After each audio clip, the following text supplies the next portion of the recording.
हाँ जी, तो अपने पास में है अभी चैप्टर नंबर 3, सबसे बड़े चैप्टर्स में से एक है, बराबर। Audit documentation and audit evidence. Audit documentation का छोटा सा पार्ट कवर करता है, ज़्यादा पार्ट कवर करेगा ऑडिट एविडेंसेस का। ऐसे 500 की सीरीज़ के बहुत सारे ऐसे, सारे तो नहीं है इसमें, सारे तो नहीं है, कुछ कुछ अलग चैप्टर्स में भी है, लेकिन बहुत सारे ऐसे जो हैं वो अकेले इस एक चैप्टर के अंदर कवर हैं। ठीक है, तो सिस्टम वाइज अगर देखें तो कहानी कैसे आगे बढ़ी कि भाई ऑडिटर का अपॉइंटमेंट हो गया। अपॉइंटमेंट होने के बाद में आपने क्या किया कि बिजनेस का जो उनका नेचर था उसको अंडरस्टैंड कर लिया। वो करने के बाद जैसा आपको मैंने कहा था कि आपको पहले इंटरनल कंट्रोल सिस्टम जो है वो समझना होता है, रिस्क असेस करनी होती है। वो करने के बाद में आप ऑडिट का स्ट्रेटेजी प्लानिंग सब सेट कर लेते हो। करने के बाद अब आप लगाते हो ऑडिट के प्रोसीजर्स। और ऑडिट प्रोसीजर लगाने का पर्पस क्या होता है कि आपके पास में आ जाए ऑडिट के एविडेंसेस। इन्हीं एविडेंसेस के बेस के ऊपर आप एक कंक्लूजन निकालोगे, ओपिनियन, है ना, और उसको ऑडिट रिपोर्ट के अंदर प्रेजेंट करोगे। तो इसलिए मैंने कहा था कि बेसिकली इंटरनल कंट्रोल वाला जो सिस्टम है वो पहले ही हो जाता है। अपने चैप्टर वाइज अगर देखें तो बाद में दिया हुआ है, लेकिन आईसीएस पहले ही हो जाता है, फिर उसके बाद की सारी कहानी अपनी शुरू होती है। ठीक है ना। फिर जितने भी आपके बचे हुए चैप्टर हैं, चैप्टर 5th हो, 6th हो, 7th हो, 8th हो, 9th हो, 10th तक, जब तक आप ऑडिट रिपोर्ट तक नहीं पहुंच जाते, वो सारे के सारे आपके ऑडिट प्रोसीजर ही है। तो 2 पार्ट में यहाँ पे अपना चैप्टर डिवाइड है, वैसे भी नाम से भी आप देख रहे हो। तो कुछ बेसिक क्वेश्चंस पहले अपन देखेंगे, फिर सारे क्वेश्चन अपने स्टैंडर्ड ऑफ ऑडिटिंग के ऊपर ही बेस आपको यहाँ पे दिखने वाले हैं, सब के सब। बड़ा टॉपिक है, तो शुरू करते हैं। स्टार्टिंग कुछ क्वेश्चन जो बगैर ऐसे वाले हैं वो थोड़े से कॉम्प्लेक्स क्वेश्चन भी हो सकते हैं, तो देखें क्या लिखा हुआ है।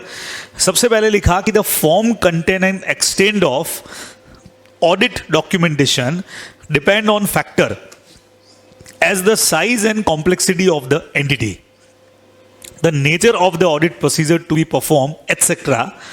explain in detail। तो क्वेश्चन अपने को समझ में आ गया कि ये क्वेश्चन बेसिकली ऑडिट डॉक्यूमेंटेशन के बारे में है। ठीक है, कितना मेंटेन करना है, क्या क्या मेंटेन करना है, क्या एरिया रखना है डॉक्यूमेंटेशन का, उसको इफेक्ट करने वाले कई सारे फैक्टर हैं। एक आध 2 फैक्टर का नाम तो इन्होंने खुद ने दे दिया, 2 फैक्टर तो इन्होंने खुद ने दे दिए, size and complexity and nature of audit procedure, 2 तो इन्होंने खुद ने ही अपनी तरफ से दे दिए। और बाकी ये एटसेट्रा वर्ड लिख के इन्होंने बोल दिया भाई आगे अब इसके अंदर और जो हो वो आप सारे एक्सप्लेन कर दीजिए। तो 6 पॉइंट 7 पॉइंट अपने पास में है, बराबर। 1 2 3 4 वो पैराग्राफ फॉर्म नहीं है ये, आप 1 2 3 4 लिख सकते हैं। 1 2 3 4 देख रहे हो वो 1 2 3 4 में। The form, content and extent of audit documentation depend on some factor.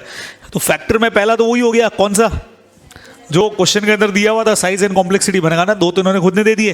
फिर second number nature of audit procedure, ये भी क्वेश्चन में ही दे दिया था। 2 पॉइंट तो आपको ऑलरेडी क्वेश्चन से ही प्रोवाइड किए इन्होंने, बाकी एक्सेट्रा वाले पॉइंट अपने को लिखने दे। तो the identify risk of material misstatement. अब डॉक्यूमेंटेशन का मटीरियल मिसस्टेटमेंट से कनेक्शन तो हो ही होगा क्या, नहीं होगा, क्या कहते हो? मेन काम ही हमारा ये होता है कि हम risk of material misstatement find out करते हैं, उसके हिसाब से आगे का सारा काम करते हैं। तो डिपेंड करेगा रिस्क ऑफ ROMMS के ऊपर, डिपेंड करेगा कि आपका ऑडिट डॉक्यूमेंटेशन का नेचर क्या होगा, या फॉर्म क्या होगा, साइज क्या होगा, एक्सटेंट क्या होगा। ये पॉइंट नंबर आपका 3rd। 4th पे आया the significance of the audit evidences obtain. जो ऑडिट एविडेंसेस आपको मिले उनका इंपॉर्टेंस कितना है ऑडिट डॉक्यूमेंटेशन पे। कल की मतलब पिछले प्रीवियस चैप्टर में भी अपन ने थोड़ी सी बात की थी कि ऑडिटर जो कुछ कर रहा है उन सबको क्या कर रहा है, रिकॉर्ड कर रहा है। ठीक है, तो चौथा पॉइंट आपको क्या कह रहा है यहाँ पे, the significance of the audit evidences obtained. जो ऑडिट एविडेंसेस आपको मिले उनका इंपॉर्टेंस कितना है, उसके हिसाब से आप हर चीज का, हर छोटी चीज का डॉक्यूमेंटेशन थोड़ी करोगे, जरूरी थोड़ी है। तो लगे आपको कि ये एविडेंसेस जो मिले ये सिग्निफिकेंट है, इंपॉर्टेंट है, तो इनका डॉक्यूमेंटेशन करना चाहिए, फ्यूचर में अपने को इसकी जरूरत पड़ सकती है। ठीक है, the nature and extent of expectation identify, मतलब क्या, एक्सपेक्टेशंस क्या है, कैसी एक्सपेक्टेशन, क्या लग रहा है आपको कि फ्यूचर में आपकी रिपोर्ट किस तरह की रहने वाली है, उसके हिसाब से। जैसे रिस्क की एरिया ज़्यादा लग रहा है, रिस्क ज़्यादा है, तो जहाँ रिस्क ज़्यादा दिखेगी वहाँ आपको डॉक्यूमेंटेशन भी ज़्यादा करना चाहिए, है ना, ताकि कल को रिपोर्ट एक तो अपन ओपिनियन ढंग से दे सके, और कल जो आप लोगों ने एक जनरल पॉइंट भी बोला था, डॉक्यूमेंटेशन का एक बेसिक पर्पस ये भी होता है, कल को कोई हमारी लीगल लाइब्रेरी खड़ी होती है तो अपन कम से कम बता सकते हैं कि सर हमने पूरी तरह से काम किया है। फिर आया the need to document a conclusion or basis for a conclusion not readily determinable from the documentation of the work perform or audit evidences obtain. अब ये इतना बड़ा पॉइंट, इसका मतलब क्या है? The need to document a conclusion or the basis for a conclusion not readily determinable from the documentation of the work performed or audit evidences obtained। इसका मतलब क्या है? पढ़ो वापस से स्टार्टिंग लाइन से, वैसे तो मतलब समझ में आता है।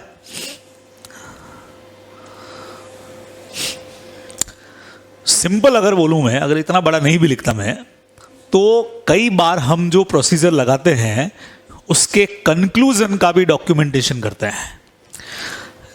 हमने क्या प्रोसीजर लगाया वो तो हम लिख ही रहे हैं। कई बार खाली ये लिखने से कि हमने कौन सा प्रोसीजर लगाया समझ में नहीं आता है कि एक्चुअल में हुआ क्या, इसका किया क्या आपने, है ना।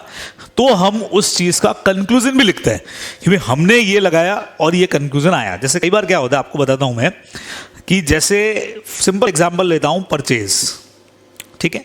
अब परचेज पे मैंने क्या क्या प्रोसीजर लगाया वो मैंने सब लिखा कि भी मैंने बिल्स चेक किए, मैंने ये चेक किए, वो चेक किए, और फिर मैं इसका एक कंक्लूजन अलग से लिखूंगा परचेज का कि हाँ भाई परचेज में जो भी है वो क्या है, ट्रू एंड फेयर। वैसे ही मैं सेल्स का भी कंक्लूजन लिखूंगा ट्रू एंड फेयर, वैसे ही मैं सैलरी का भी लिखूंगा, वैसे ही मैं मशीनरी का भी लिखूंगा, जिसका नॉट ट्रू एंड फेयर होगा वो भी लिखूंगा, क्योंकि जब मैं फाइनल अपनी ओपिनियन बनाऊंगा उस वक्त में ये सारे कंक्लूजन्स को काम में लेकर के फिर मेरी ओपिनियन बनेगी। तो मुझे हर आइटम के लिए क्या लिखना चाहिए, कंक्लूजन। तो जनरली अपन यहाँ पे जो लिख रहे हैं वो ये लिखना चाह रहे हैं कि भाई कई बार खाली प्रोसीजर लिखने से शायद आप डिटरमाइन नहीं कर सको कि क्या इसकी वजह रही होगी, तो इसलिए आपको अपना कंक्लूजन वहां पे लिख देना चाहिए। Need to document a conclusion, या कंक्लूजन पर पहुंचने का आपका बेस क्या था, कई बार वो चीजें भी आपको वहां पे लिख देनी चाहिए। The audit methodology and tools used, क्या मेथड्स आपने यूज किए, क्या तरीके आपने काम में लिए, उन तरीकों को अपने को यहां पे लिखना चाहिए। भाई हमने इस मैटर में इंक्वायरी काम में ली थी, है ना, इस मैटर के अंदर हमने इंक्वायरी की जगह पे जैसे डेप्रिसिएशन था तो हमने रिकैलकुलेशन करके देखा, डिटरमाइन करके देखा, ठीक है, या हमने चेकिंग करके देखा, रिकैलकुलेट करके देखा। तो जो आपका मेथोलॉजी आपने यूज किया, जो टूल्स, ऐसा तो नहीं है कि जितने एसेज आपने पढ़े उनमें जो जो लिखा हुआ है वो हर ऑडिट में काम आए होंगे। क्या कहते हो? जरूरी तो नहीं है, कहीं कुछ काम आया होगा, कहीं कुछ काम नहीं आया होगा। तो जो जो काम में आया वो सब अपने को यहां पे लिखना चाहिए। तो दीज आर 7 पॉइंट्स जो अपने को ध्यान में रखना है। फर्स्ट पे क्या है बताओ वापस? दो तो क्वेश्चन में ही दिए, साइज और complexity of entity. Second number nature of audit procedure perform, दो इन्होंने दिए, बाकी अपने को लिखने थे। रिस्क मटेरियल वाला, risk of material statement ROI में इस पे डिपेंड करेगा, और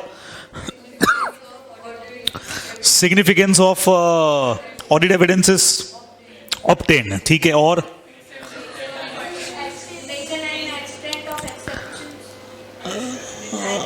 आइडेंटिफाई क्या था?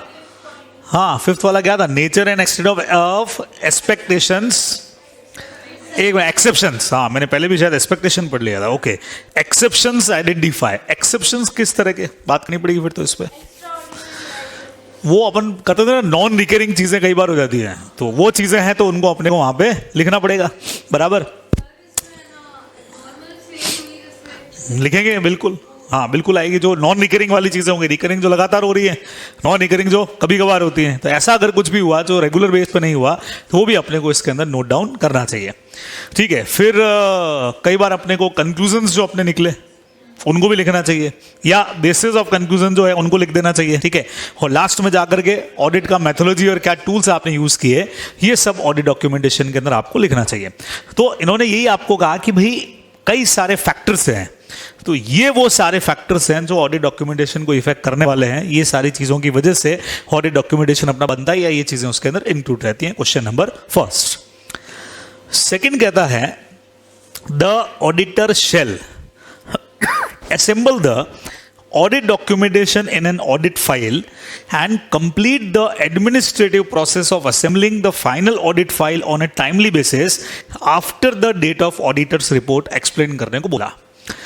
assemble का मतलब सारी चीज़ों को इकट्ठा करके एक फाइनल ऑडिट फाइल बना देना। कब बननी चाहिए ये? ऑडिट रिपोर्ट के पहले के बाद में? देखो पढ़ो, वहीं पे दे दिया इन्होंने।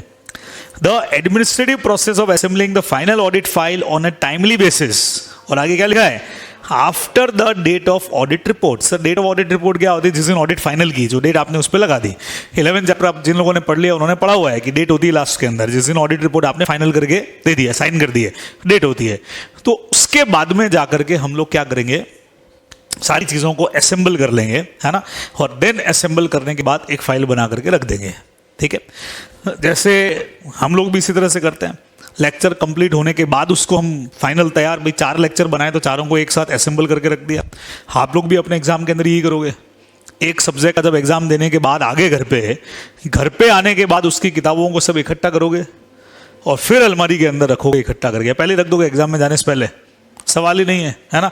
एग्जाम दे के शाम को वापस घर आ जाओगे, उसके बाद में आप अपनी टेबल से आप बुक्स हटाओगे। हाँ भाई ऑडिट का पेपर आज हो गया है, अब ये ऑडिट की जो भी बुक्स नोटबुक ये वो सब इकट्ठा किया, असेंबल किया और उसको आपने अलमारी में रख दिया कि भगवान इसकी जरूरत दोबारा मत पड़ने देना।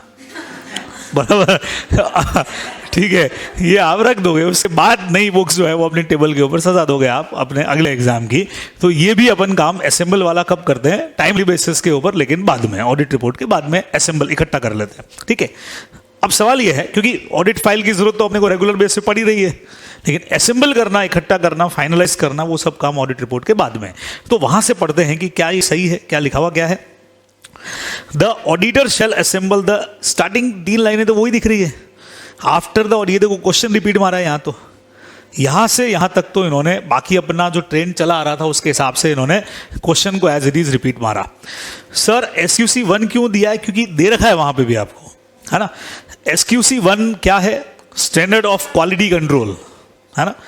Standard of quality control 1, quality control for firms that perform audit and review of historical financial information and other assurance and related services. ये नाम है, SQC आपके कोर्स में नहीं है। सिर्फ SQC 1 की 2-3 लाइनें कहीं कहीं पे आपके कोर्स में इंक्लूड है, और SQCs वाले स्टैंडर्ड आपके कोर्स में कवर नहीं है। ठीक है, requires firm to establish policy and procedure for the timely completion of the assembly of audit. ठीक है भाई, अब हमने कहा कि ये जो ऑडिट फाइल हम कंप्लीट करते हैं, असेंबल करते हैं, उसके लिए SQC 1 कहता है कि हर ऑडिट फर्म को अपना पॉलिसी और प्रोसीजर बनाना चाहिए। इतनी सी बात लिखी हुई है। बाई चांस SQC 1 का नाम नहीं याद रह जाए तो खाली SQC 1 लिख देना कि भाई SQC 1 आपको क्या बताता है कि आपको हर ऑडिट फर्म को प्रोसीजर्स बनाने चाहिए। देखो क्या लिखा हुआ है, एस्टैब्लिश पॉलिसी एंड प्रोसीजर, किसके लिए? For the timely completion of the assembly of audit. Audit का मतलब ऑडिट डॉक्यूमेंट, आगे कंटिन्यू जा रहा है, ऑडिट फाइल्स नीचे प्रिंट हो गया है ना। तो हर ऑडिट फर्म अपने लिए ऑडिट कंप्लीट होने के बाद ऑडिट फाइल्स को किस तरह से असेंबल और कंप्लीट करना है, उसके पॉलिसी और प्रोसीजर बनाएगी। ये SQC 1 कहता है। SQC 1 किस लिए है? Quality control. ऐसे 220 पढ़ा ना आपने, 220 किसके लिए था? Quality control. तो SQC 1 तो बने हुए उसी के लिए है कि किस तरह से आपको क्वालिटी कंट्रोल और बेटर रखना है, ढंग से रखना है, उन सब के लिए SQC बना हुआ है। फिर आगे इन्होंने बोला an appropriate time limit within which to complete the assembly of final audit file is ordinarily, MCQ का क्वेश्चन भी बन सकता है, not more than 60 days after the date of auditor's report. तो पढ़ा भी होगा आपने, बराबर, यानी 60 days after the date of audit report. Audit report पे जो डेट आ गई वहां से अगले 60 दिनों के अंदर अंदर असेंबली वाला काम अपना कंप्लीट हो जाना चाहिए। ये आंसर में लिखना कंपलसरी है। The completion of assembly of final audit file after the date of auditor's report is an administrative process that does not involve the performance of new audit procedure or the drawing of new conclusions. ये भी ठीक है भाई। ये assembly वाला जो काम है, ये जो काम आपने कर दिया, उन्हीं को इकट्ठा करना है, असेंबल करना है। इसमें कोई नया, क्योंकि ऑडिट रिपोर्ट तो दे चुके हो, तो इसमें कोई नया प्रोसीजर या नया कंक्लूजन निकाल करके नहीं लिखा जाएगा। बराबर, आगे बढ़ते हैं। changes may however be made to the audit documentation during the final assembly process if they are administrative nature. समझना, फाइनल असेंबल करते वक्त में हो सकता है कुछ चेंजेस करें, नया कंक्लूजन नहीं, नया ऑडिट प्रोसीजर भी नहीं, कुछ चेंजेस। सर कैसे चेंजेस? सुनो, पहले मैं उसी एग्जांपल पे आता हूं। डॉक्यूमेंटेशन का मतलब तो अंदर लिखना, वो जो भी आपने लिखा उसको फाइनलाइज कर दो, फाइनल टच दे दो। लेकिन मैंने इसका एक एग्जांपल आप लोगों के कोर्स से अटैच किया कि सारी बुक्स ऑडिट की इकट्ठी करके अंदर रखोगे, उसमें कई सारे पेपर्स भी होंगे जिस पर तुमने यूं लिख लिख के ऐसे ही रफ में प्रैक्टिस की होगी, तो शायद उनको फेंको। अब तो कर ली प्रैक्टिस, अब क्या है, बार बार इन पेपर्स को कौन संभाल करके रखे। ठीक है, रफ में यूं ही प्रैक्टिस की हुई है तुमने, कुछ वर्ड्स लिखे हुए हैं ऐसे ही, ठीक है, तो तुम्हारे पास ऑलरेडी थे, तुमने वापस रिटर्न प्रैक्टिस की, तो शायद उन पेपर्स को फाड़ करके डस्टबिन के अंदर डाल दोगे, कोई छोड़ो, अब इनकी जरूरत नहीं है। या कुछ चीजें ऐसी होंगी जो तुमको पता है कि इसी अटेम्प्ट में, अगले अटेम्प्ट में काम आने वाली नहीं है, हटाओ इनको भी एक बार।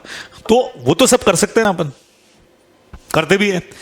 ऐसे ही जब हम ऑडिट डॉक्यूमेंटेशन को फाइनलाइज करेंगे, ठीक है, तो फाइनल हमारे पास में फाइल है, उसमें बहुत सारे पेपर्स हैं, बहुत सारी चीजें लिखी हुई है। अब हम चूंकि ऑडिट रिपोर्ट दे चुके हैं, तो अब हम उसको एकदम फाइनल करके अंदर अलमारी में रखने वाले हैं। उससे पहले कुछ चेंजेस अगर रिक्वायर्ड हो तो कर सकते हैं। चेंजेस का मतलब नया ऑडिट प्रोसीजर लगाना या नए कंक्लूजन से नहीं है। कंक्लूजन तो वही है जो आप दे चुके हो वहां पे। तो सर कैसे चेंजेस? देखो, आपको पता लग जाएगा, पढ़ते ही समझ में आ जाएगा। डिलीटिंग और डिस्कार्डिंग सुपरसीडेड डॉक्यूमेंटेशन, एक ही चीज के 2-3 डॉक्यूमेंटेशन इकट्ठे हुए हैं, सुपरसीड कर रहा है, मतलब ही नहीं है, जरूरत ही नहीं उसकी हमको, है ना।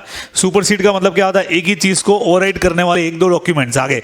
जैसे आपने मान लो डायरेक्टर का कंफर्मेशन लिया, सुनना, अब थर्ड पार्टी कंफर्मेशन आपने लिया, थर्ड पार्टी के मैनेजर ने भी कंफर्मेशन भेज दिया और उससे ऊपर के उसके बॉस ने भी कंफर्मेशन भेज दिया, तो ठीक है ना, उसके जो मैनेजर ने भेजा उसकी जरूरत ही नहीं है, मेन जो कंफर्मेशन आ गया उसी को रखो ना। एक ही चीज को लेकर के मेरे पास 4-4, 5-5 डॉक्यूमेंटेशन रहेंगे तो मैं सबको हटाऊंगा? एक कॉपी बहुत है मेरे पास में जो मेन कॉपी है, बाकी हटाओ। Sorting, collating and cross referring working papers, ये भी हटा सकता हूं मैं, सॉर्टिंग कर सकता हूं। सॉर्टिंग का मतलब चीजों को छांटना। अब इतने सारे डॉक्यूमेंट मेरे पास में पड़े हुए हैं, तो मुझे छांट के जो मेरे जजमेंट के हिसाब से मुझे लगता है कि आगे काम आएंगे या कल को कोई प्रॉब्लम आएगी तो काम आएंगे, बाकी चीजों का कोई लेना देना नहीं है, तो ये तो अपन करते ही है, हटाओ उनको, आपकी जजमेंट के हिसाब से हटा दो। Signing off on completion checklist rating the file assembly, बस सही है, तो चेकलिस्ट तुमने बनाई थी उसके ऊपर अब साइन भी करो। पहले तो नहीं था, अब कर रहे हो कि भाई ये काम हो चुका है तो साइन कर दो ना उसके ऊपर कि हाँ भाई ये चेकलिस्ट कंप्लीट हो गई। वो पहले थोड़ी किया था, लेकिन अब कर रहे हो तो क्या अंदर रख रहे हो। Documenting audit evidences that the auditor has obtain, discuss and agree the relevant member of the engagement team before the date of auditor's report. Audit report जब फाइनल कर रहे थे, जब लिख रहे थे, तो उस दिन भी बैठ करके आपने अपनी एंगेजमेंट टीम के साथ में डिस्कशंस किए थे। जैसे आज मैं रिपोर्ट लेके बैठ गया, हाँ भाई ये अपनी एंगेजमेंट टीम है, अपन ने इसकी ऑडिट कर ली है भाई, मैंने रिपोर्ट बना दी है, मैं रिपोर्ट पढ़ रहा हूँ, पढ़ लिया, हाँ भाई कोई पॉइंट चूके तो नहीं अपन, नहीं सर नहीं चूके हैं, हाँ सर वो वाला एक पॉइंट, अच्छा वो इस तरह से हमने ले लिया है, डिस्कशंस किया। फिर यहाँ पे चूंकि मैं मान लीजिए एंगेजमेंट पार्टनर हूँ, मैंने ऑडिट रिपोर्ट पे साइन किया, आपको दिया कि भाई क्लाइंट को भेज दीजिए, तो ये जो डिस्कशन हुआ ये तो भी लिखना बाकी है ना, बोलो ये भी लिख दो। सर जरूरत है क्या इसको लिखने की? आपकी चॉइस है, हम सिर्फ इसलिए कह रहे हैं ताकि कल को जब हमारी क्वालिटी की बात आए तो भी ये रहे कि हमने ऑडिट रिपोर्ट फाइनल करने तक भी क्या किया था, अपने एंगेजमेंट टीम के साथ डिस्कशन किया था, तो वो चीज़ अब लिख दो, लिख देंगे अपन, कोई टेंशन अपनी नहीं है। तो ये सब चीज़ें अपने को मेनली लिखनी चाहिए। तो आपसे अगर पूछा जाए कि क्या कुछ नया कंक्लूजन डालोगे क्या, नहीं नया कंक्लूजन मैं अब ये नहीं लिखूंगा कि पहले लिखा था मैंने purchase is giving true and fair view, अब लिख रहा हूँ not giving true and fair view, नए एविडेंसेस इकट्ठे कर रहा हूँ। नया कुछ नहीं करना है, जो तुम्हारे पास इकट्ठा हो गया उसी को करना है। उसको क्या करना है? सर एक्स्ट्रा कुछ डॉक्यूमेंट्स दिख रहे हैं सुपरसीड करने वाले, हटा दूंगा, सॉर्टिंग कर लूंगा, छांट लूंगा कि ये डॉक्यूमेंट का जरूरत है, बाकी मुझे इसका जरूरत नहीं पड़ रहा है, ठीक है। फिर जैसे कई बार क्या हुआ, जैसे को मैं पढ़ता था तो उस वक्त में लॉ में हम एक पर्टिकुलर बुक पढ़ते थे, ठीक है, तो उस बुक का क्या सिस्टम था कि क्वेश्चन बैंक उसका अलग था और बुक अलग था, जैसे अपने इसमें है। बाद में उन्हीं के एक बुक आ गया जिसमें बुक भी थी और उसी के अंदर क्वेश्चन बैंक भी अटैच था। अब मेरे टेबल पे दोनों पड़े हुए हैं, तो मैंने क्या किया, क्वेश्चन बैंक वाला जो पोर्शन है वो हटा दिया। मैंने कहा एक ही चीज को डबल डबल इकट्ठा करके क्या करूंगा मैं? क्वेश्चन बैंक भी पड़ा है मेरे पास में, बराबर, और वो भी पड़ा हुआ है। अच्छा, अभी जैसे हुआ, अभी मैं बहुत दिनों से सोच रहा हूं कि मेरी जो ये हार्ड डिस्क है, जो मेरी पेन ड्राइव है, इसका सॉर्टिंग करूं मैं बैठ के। सॉर्टिंग क्यों कर लूं? इसमें प्रैक्टिस जंक्शन 2017 से अब तक की सारी पड़ी हुई है। 2017, फिर 2017 के 2 अटेम्प्ट, फिर 18 के 2 अटेम्प्ट, फिर 19 के 2 अटेम्प्ट, फिर 20 का अटेम्प्ट, सब पड़ी हुई है। पुरानी वाली अब काम की क्यों नहीं है मेरे? क्योंकि मैंने क्या किया है, सीधा सीधा पुरानी वाली के अंदर ही तो नए नए क्वेश्चन ऐड करके नया क्वेश्चन बैंक आगे बनाया है।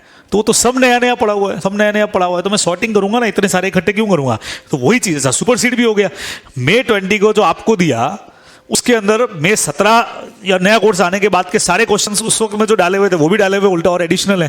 तो अब मुझे पुरानों की जरूरत नहीं है। इवन जो प्रिंटेड भी है वो भी मैंने तरुण को कहा कि हटाओ भी, इनको क्यों इकट्ठा करना अपने पास में?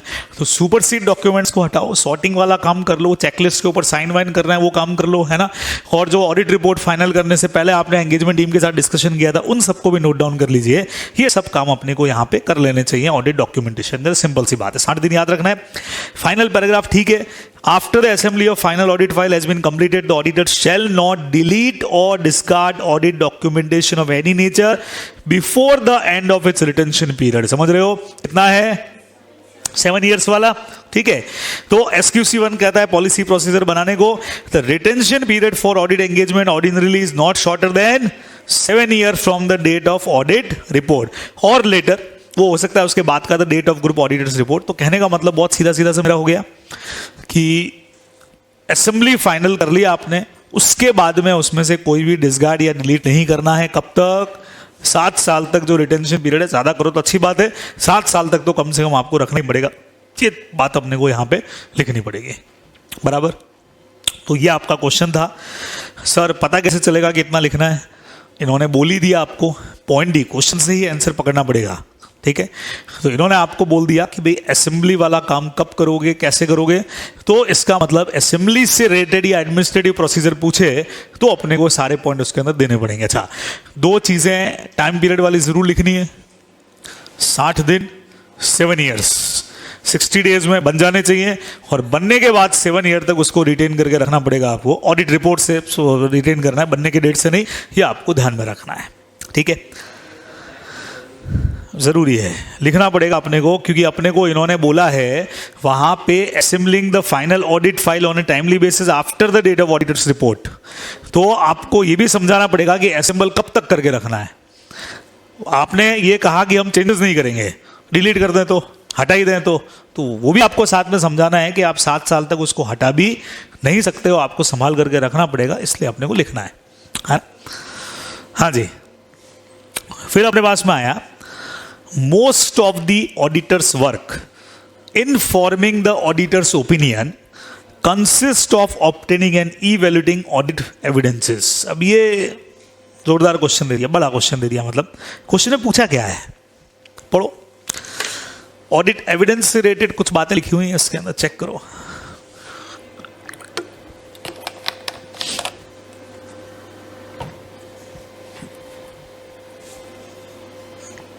Most of the auditor's work in forming the auditor's opinion consists of obtaining and evaluating audit evidence। सही है ना भाई? ज्यादातर जो ऑडिट आप कर रहे हो उनमें मैक्सिमम पोर्शन किस चीज का होता है? ऑडिट एविडेंसेस का ऑब्टेन करना और उसको इवेल्यूट करना। इसको आपको बोला एक्सप्लेन करो। अब इसीलिए मैंने कहा था कि अपन ने मान लो पूरा ऐसे 500 तुमने सब कुछ पढ़ा हुआ है, लेकिन ये क्वेश्चन अगर एग्जाम में आ गया तो दिमाग ही काम नहीं करेगा कि आंसर में लिखना क्या। लिखने का मैटर बहुत होगा तुम्हारे पास। तुम सीधा ऐसे 500 चालू कर दोगे, ठीक है। तुम ऐसे 200, किसी का दिमाग और अच्छा चला दो, 200 में लिख देगा। 200 के अंदर ऐसे 200 जो अपना है उसके जो 5 पॉइंट उसमें दे रखा है, sufficient and appropriate audit evidences, है ना। पर उसी को तुम डिटेल में घुमा घुमा के लिख दोगे। तो ये करने का पर्पज सिर्फ इतना है कि आप देख लो कि लिखना है क्या। मैटर तो बहुत है। यहाँ सबसे बड़ी दिक्कत क्या हो रही है, जो मैं रोज कह रहा हूं आपको, इसीलिए समझा रहा हूं ताकि दिमाग में आपके घुस जाए कि लॉ में तो आपके पास क्या होता है, आपको पता होता है कि हाँ ये टॉपिक है, सेक्शन 54 का है, तो भैया इसमें 54 ही लिखना है। हमने को पता है कि इसके अंदर यही है।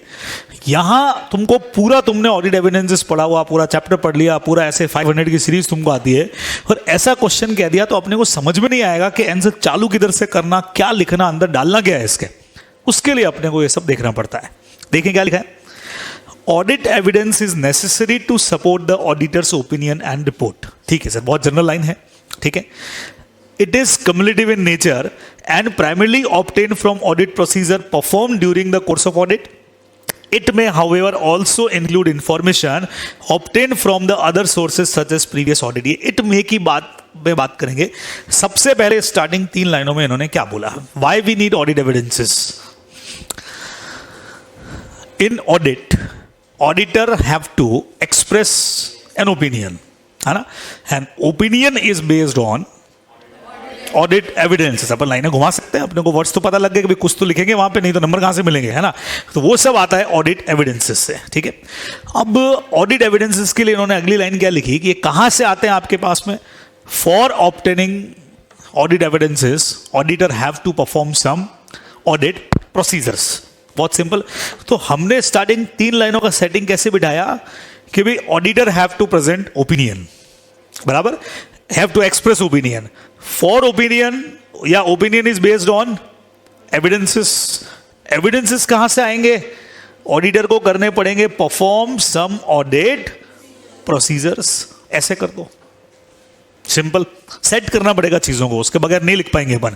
तो ये अपन ने स्टार्टिंग बना लिया कि हाँ भाई अपना स्टार्टिंग ये रहेगा कि ओपिनियन का बेस है एविडेंसेस, और एविडेंसेस कहां से आएंगे, परफॉर्मेंस करेंगे हम किस चीज की, ऑडिट प्रोसीजर की। अब इन्होंने आपको यहां की लाइन से क्या क्या समझाना शुरू किया,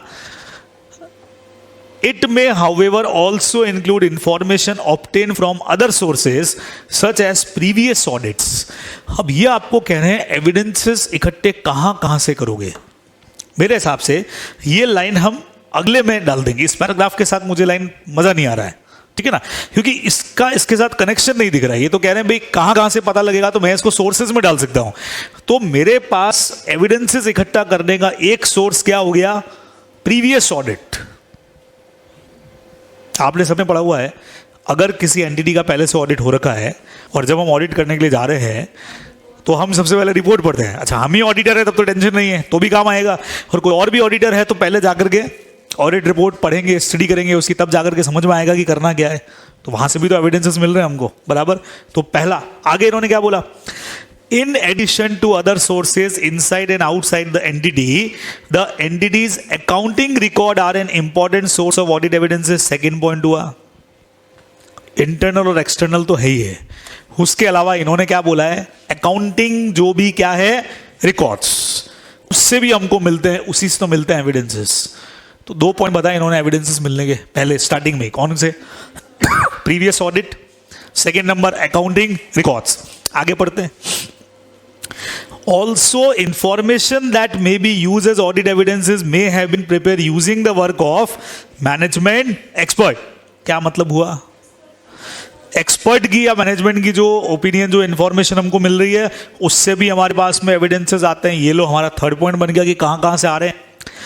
audit evidences comprises both information that support and, क्या लिखा है, कॉर्पोरेट मैनेजमेंट असर्शन। ये तो ठीक है, ये लाइन नहीं भी लिखेंगे तो चलेगा, मैनेजमेंट ने जो बात कही उसको ये सपोर्ट करता है।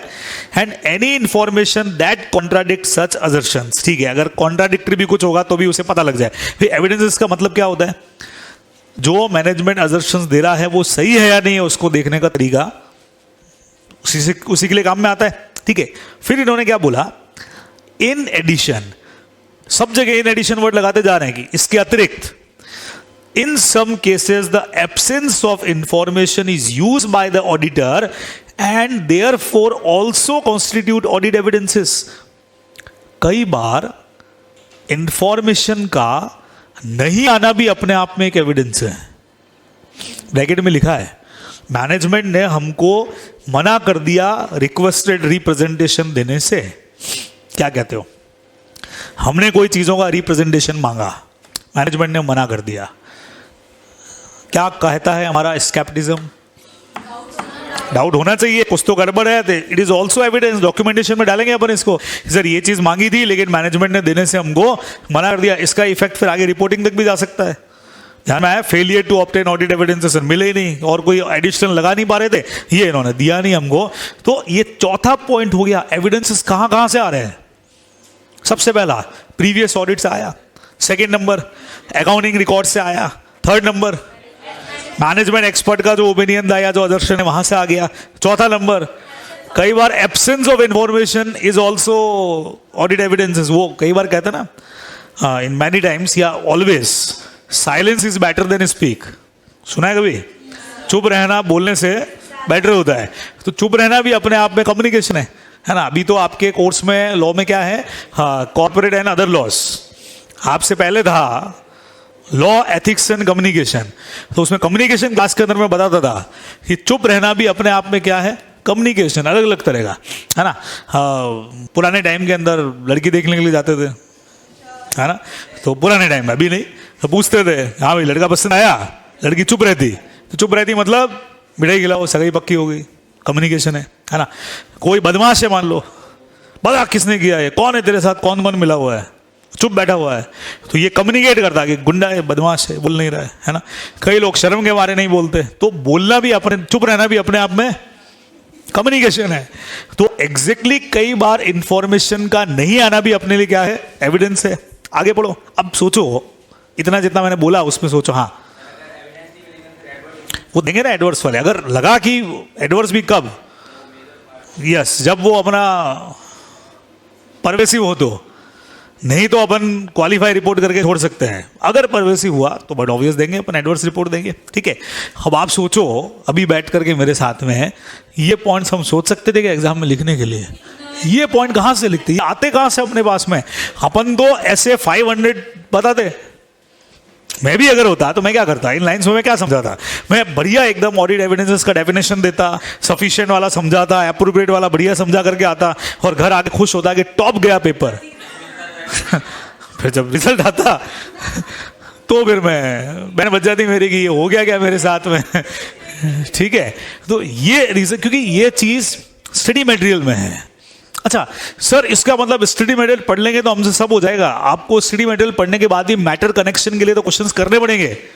एक तो मटेरियल कितना याद रखोगे, अपन ने चालू किया था ना स्टडी में, ठीक है।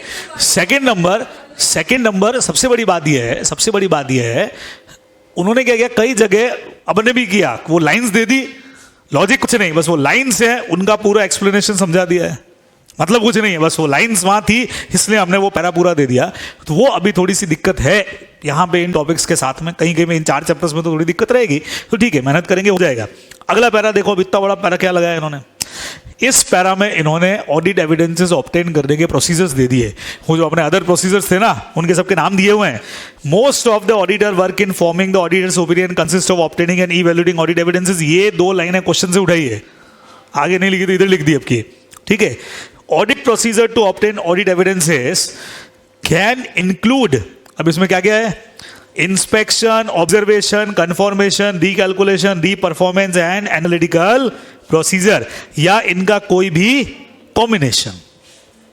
नाम आ गया मेरे ख्याल से इसमें, इस पैराग्राफ से इतना काफी आगे। हालांकि इन्होंने बोला in addition to inquiry, although inquiry may provide important audit evidences, may even provide evidences of a misstatement, inquiry alone ordinary does not provide sufficient audit evidences. तो आपको ऊपर जो पढ़ा उनको कॉम्बाइन करके कॉम्बिनेशन के अंदर यूज करना चाहिए, ठीक है यार। बातें यूं ही बड़ा बड़ा के आंसर बड़ा है, ठीक है भाई। कई बार alone inquiry is not sufficient for obtaining audit evidences, so auditor have to use combination of these audit procedures. ये अपने को मेनली इसमें लिखना था, ठीक है। अब इन्होंने लास्ट में वो लिख दिया जो ऐसे 200 में आपने पढ़ा हुआ है, दिया हुआ है वहां पे। As explained in essay 200, overall objective of independent auditor and conduct of audit accordance with essays. ऐसे का नाम, number, reasonable assurance is obtained when auditor has obtained sufficient and appropriate audit evidences to reduce audit risk. ये वहां पे दे रखा है to an acceptable low level. The sufficiency and appropriateness of audit evidences are interrelated. Sufficient भी होना चाहिए, appropriate भी होना चाहिए। इतना पैरा देने की जगह आप ऐसे का नाम, नंबर दे दो और उसमें वो जो 2 लाइन समझा दो। According this essay 200, auditor have to obtain reasonable assurance, and for that he has to क्या करना पड़ेगा, he has to obtain या collect sufficient and appropriate audit evidences। तो ऐसे 200 का रेफरेंस भी अपने दे दिया। तो इतनी चीजें मिलकर के अपना आंसर यहां पे बना, ठीक है। क्वेश्चन था गया, सिंपल क्वेश्चन इन्होंने पूछा था कि भाई आपको जो भी मेनली आपका काम क्या होता है, मोस्ट ऑफ द वर्क आपका क्या रहता है कि ऑडिट एविडेंसेस आपको ऑब्टेन करने होते हैं और उनका इवैल्यूएशन करना होता है, ठीक है। तो उस पर इन्होंने इतनी सारी चीज़ें यहाँ पे आपको समझा दी, काफ़ी सारी चीज़ें थी। तो जैसा मैंने कहा छोटे छोटे पार्ट्स में इसको याद करना पड़ेगा कि इन्होंने क्या क्या लिखा। फर्स्ट पैरा में इन्होंने क्या समझाया कि भाई हम ओपिनियन बनाते हैं, उस ओपिनियन हमारी एविडेंसेस पे बेस होती है और वो हमारे पास प्रोसीजर से आते हैं। कहाँ कहाँ से एविडेंसेस आते हैं वो भी हमने बता दिया, ठीक है। हाँ, प्रीवियस ऑडिट से आ जाते हैं, अकाउंटिंग रिकॉर्ड से आ जाते हैं, मैनेजमेंट के जो असर्शन है वहाँ से आ जाते हैं, और कई बार एब्सेंस ऑफ इन्फॉर्मेशन भी हमारे लिए एक अच्छा ऑडिट एविडेंसेस बन जाती है, ठीक है। फिर ऑडिट प्रोसीजर हमारे वो री कैलकुलेशन, इंक्वायरी वगैरह वाले सारे के सारे, ठीक है। और देन उसके बाद ऐसे 200 का एक छोटा सा रेफरेंस, वो आप पहले भी दे सकते थे, बाद में भी दे सकते हो, ये अपने को ध्यान रखना है, ठीक है। फिर हम अगले क्वेश्चन पे पहुंचे। इन्होंने क्या बोला, नेक्स्ट क्वेश्चन में इन्होंने बोला a higher level of assurance may be sought about the operating effectiveness of control when the approach adopted consist primarily of test of control, in particular where it is not possible or practicable to obtain sufficient appropriate audit evidences only from substantive procedure। इसको explain करने को बोला। अब ये है क्या, ये lines है स्टडी मैट में एज इट इज है, पढ़ के देखो इन लाइन्स का मतलब, कोशिश करो पहले, फिर समझाता हूं आपको। लाइन्स टिपिकल नहीं है पर देखने में टिपिकल लग रही है।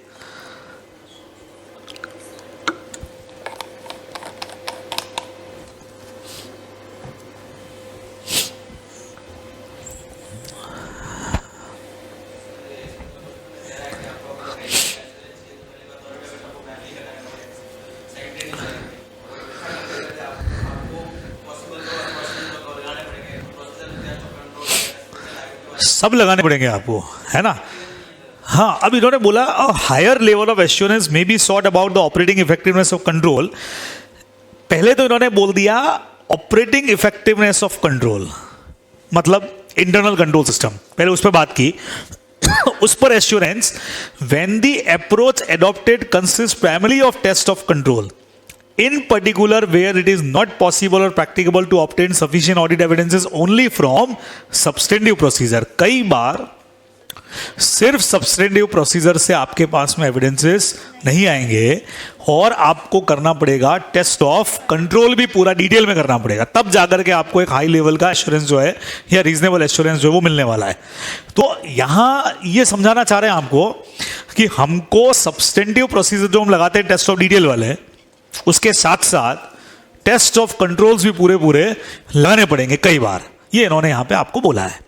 अब इसके लिए मैटर क्या एक्सप्लेन किया, यूं क्यों देके रखा हुआ ये।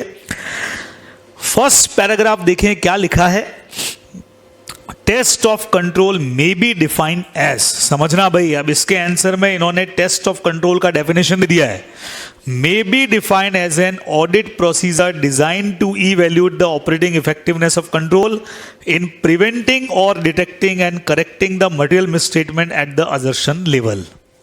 वापस समझो, बहुत आसान है, ये टिपिकल लाइंस नहीं है बिल्कुल भी। टेस्ट ऑफ कंट्रोल का मतलब ऑडिट प्रोसीजर डिजाइन, ऐसे ऑडिट प्रोसीजर को डिजाइन करना टू इवैल्यूएट, इवैल्यूएट किस चीज को, operating system of the control. सुनना, ऑपरेटिंग सिस्टम मतलब इंटरनल कंट्रोल सिस्टम।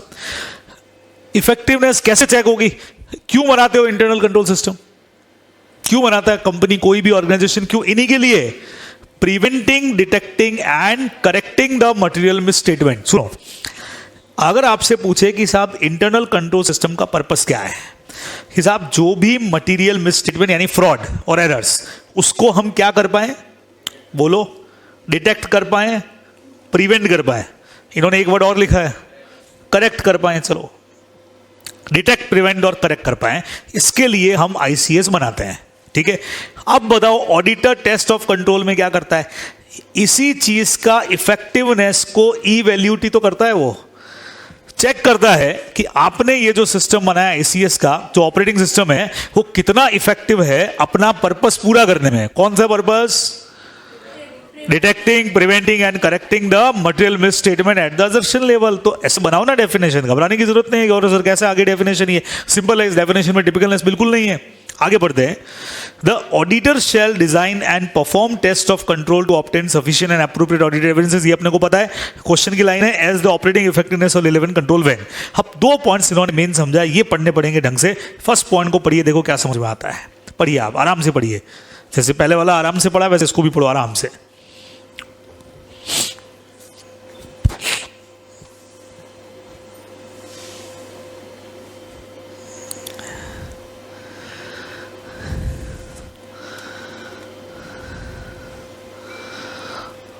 ब्रैकेट वाली चीज पढ़ना और सिंपल है, वो तो उसी का समरी है. The auditor intend to rely on the operative effectiveness of control in determining the nature, timing and extent of substantive procedures. सुनना, अगर आपने सीक्वेंस पढ़ी हो तो वैसे भी पहले टेस्ट ऑफ कंट्रोल होता है और फिर बाद में जाकर के टेस्ट ऑफ डिटेल होता है. तो कितना टेस्ट ऑफ डिटेल करना है, कितने सब्सटेंटिव प्रोसीजर, उसका नेचर, टाइमिंग, एक्सटेंट डिपेंड करेगा टेस्ट ऑफ कंट्रोल पर. यही तो हमने कहा आपको फर्स्ट पॉइंट में. देखो, the auditor assessment of risk of MMS as the assertion level include an expectation that controls are operating effectively. कितना कंट्रोल, अच्छा ब्रैकेट में पढ़ो और मजा आएगा. The auditor intend to, auditor क्या चाहता है, rely on the effectiveness of internal control. क्यों? In determining the nature, timing and extent of substantive procedure. आप इसका लैंग्वेज ऊपर नीचे कर सकते हो. सर कैसे करें? बहुत सिंपली आप लिख सकते हो, in audit procedure auditor have to apply या ऑडिटर में apply 2 procedure. One is test of control, second is substantive procedure. ठीक है. लेवल ऑफ या nature and extent of substantive procedure depend on the operating effectiveness of the internal control system. बिल्कुल, या control system, बस यही तो लिखना है अपने को, और क्या करना है. ठीक है. सेकंड पॉइंट और लगा के क्या लिखा इन्होंने, ये भी पढ़ो. Substantive procedure alone can not provide sufficient appropriate audit evidences as the assertion level. कई बार ऑडिटर को लगता है कि अकेले सब्सटेंटिव प्रोसीजर अगर लगाए तो हमारे पास में एश्योरेंस, जो ऊपर क्वेश्चन में भी दिया था, वो शायद एश्योरेंस जो है वो हमको रीजनेबल नहीं मिलेगा. Higher level of assurance may be sought about the operating effectiveness of control when the approach adopted consist primary the test of control. ये देखो सेम लाइन लिखा है, पूरा क्वेश्चन एज इट इज इन्होंने यहां पे रिपीट कर दिया, इसलिए अपनी टेंशन है ही नहीं. तो 2 चीजें इन्होंने मेनली आपको समझाई हैं. सबसे पहला, सब्सटेंटिव प्रोसीजर लगाने से पहले टेस्ट ऑफ कंट्रोल. क्या होता है टेस्ट ऑफ कंट्रोल में?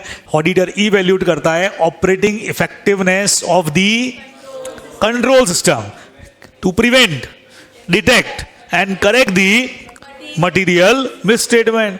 और सेकंड, कई बार उसको लगता है कि भाई अकेला जो हमारा सब्सटेंटिव प्रोसीजर है लोन, वो क्या नहीं कर पाएगा, ऑडिट एविडेंसेस इकट्ठे नहीं कर पाएगा या रीजनेबल एश्योरेंस नहीं दे पाएगा. तो हमको दोनों का, तो क्वेश्चन में समझाया सिर्फ ये है कि why we need combination of both. तो क्यों चाहिए कि सर एक तो बेस ही उसके ऊपर है, और या फिर हमको लगता है अकेले सब्सटेंटिव से काम नहीं चलेगा तो हमको काम लेना पड़ता है. बस सीधी सी बात है, ये अपने को इसके अंदर लिखना पड़ेगा. ठीक है. तो ये अपना मेजर पोर्शन है. अच्छा, आपको मैं क्वेश्चन 5 की जगह पे एक क्वेश्चन पहले पढ़ा रहा हूं, देखना आप. क्वेश्चन नंबर 7 पढ़ो पहले, आरटीपी नवंबर 19 का है ना. ये एक आज करके देखिए, पहले 7 वाला क्वेश्चन पढ़ो.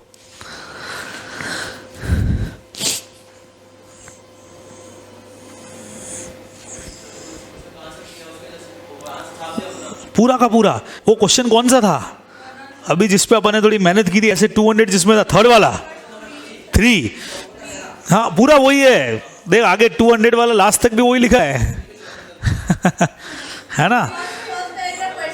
तो क्वेश्चन नंबर 3 और क्वेश्चन नंबर 7 वो सेम है. क्वेश्चन क्या वही लिखा है इन्होंने. Audit evidences is necessary to support the auditor's opinion and report. वही जो पैरा मैंने आपको 3 स्टेप में बताया. It is cumulative in nature and primarily obtain from audit procedure perform during the course of audit. Most of the auditor's work in forming the auditor opinion consist of obtaining and evaluating audit evidences. इसको explain करने को बोला, वो का वो समझा दिया. चाहो आंसर में जो, तो ये चीज अपने को मेनली ध्यान में रखनी है. तो हम लोगों का क्वेश्चन नंबर है अभी 5th. अब क्वेश्चन नंबर 5th क्या कहता है देखिए.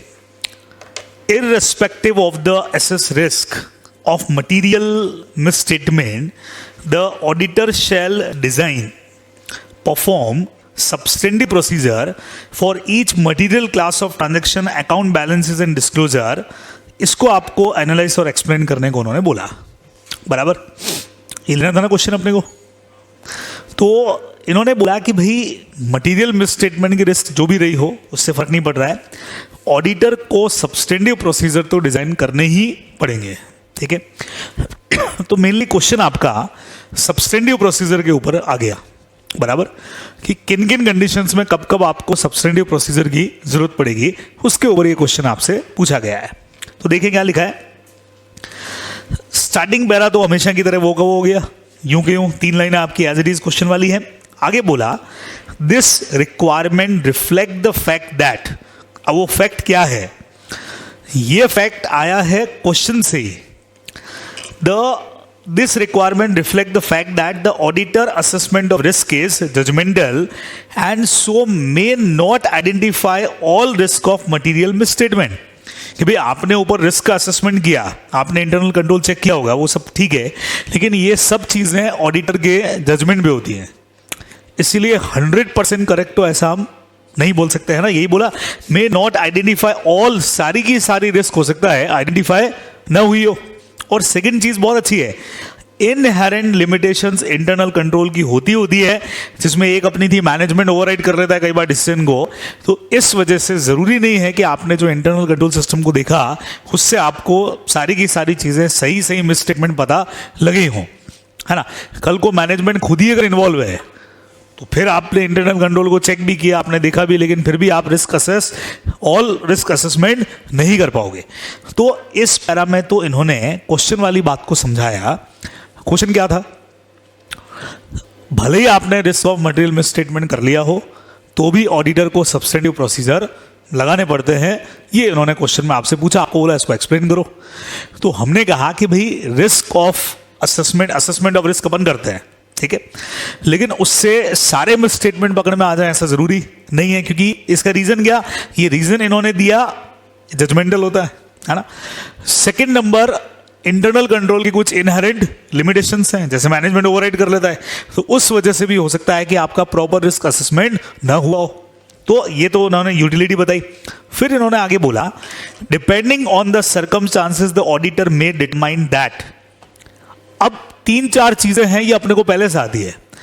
ऑडिटर को सोचना है कि क्या सिर्फ टेस्ट ऑफ कंट्रोल से काम हो जाएगा, क्या सिर्फ टेस्ट ऑफ डिटेल से काम हो जाएगा, क्या दोनों का कॉम्बिनेशन रखना पड़ेगा। कल अपने लास्ट क्वेश्चन में भी बात की, तो आप देखेंगे ये लिखा है क्या, depending on the circumstances the auditor may determine that performing only substantive analytical procedure will be sufficient to reduce the audit risk at acceptable low level. For example, where the auditor's assessment of risk is supported by the audit evidences from test of control.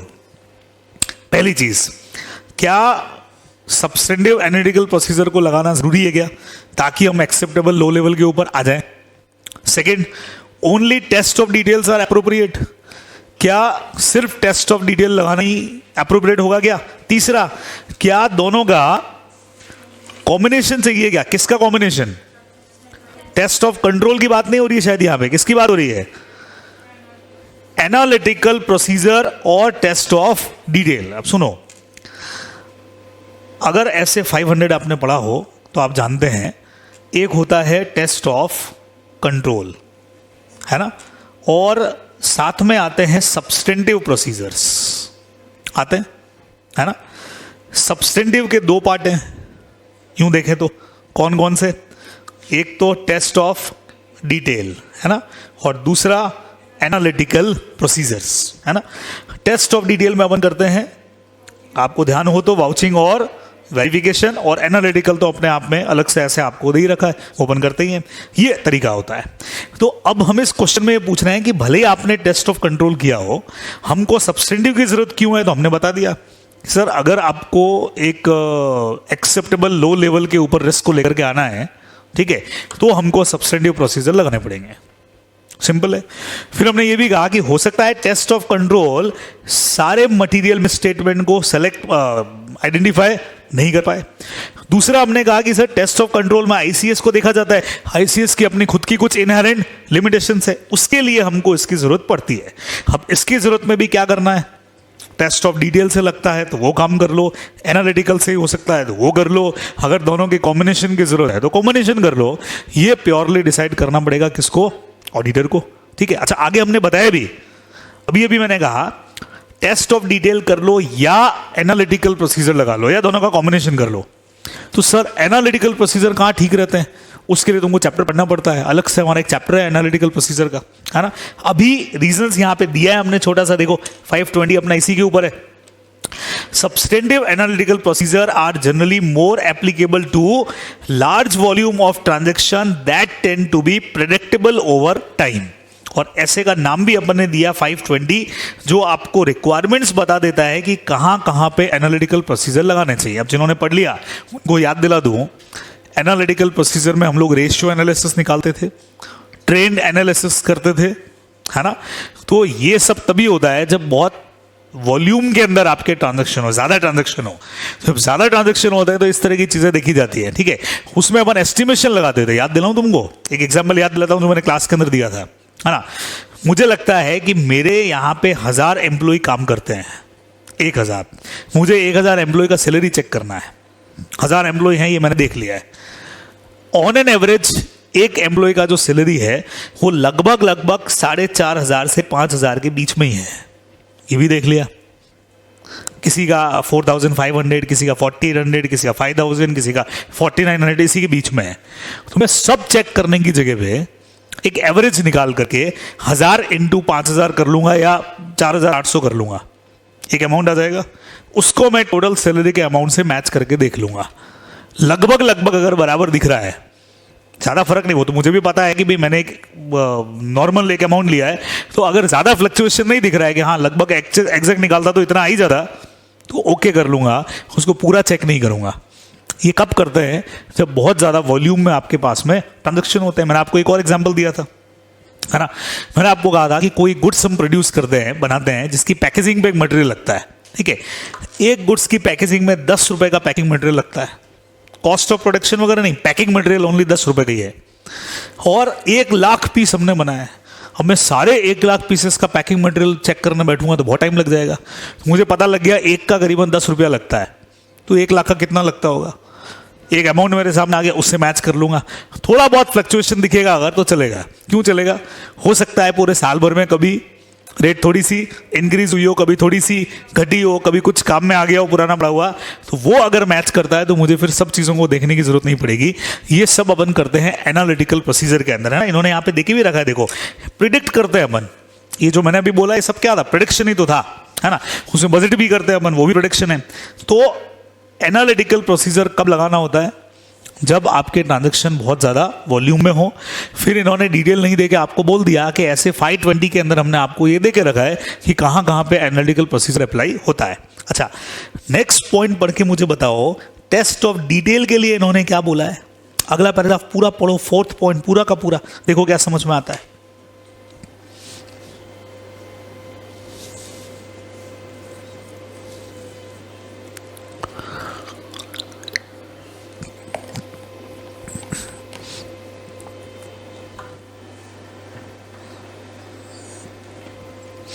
The nature of the risk and assertion is relevant to the design of test of detail.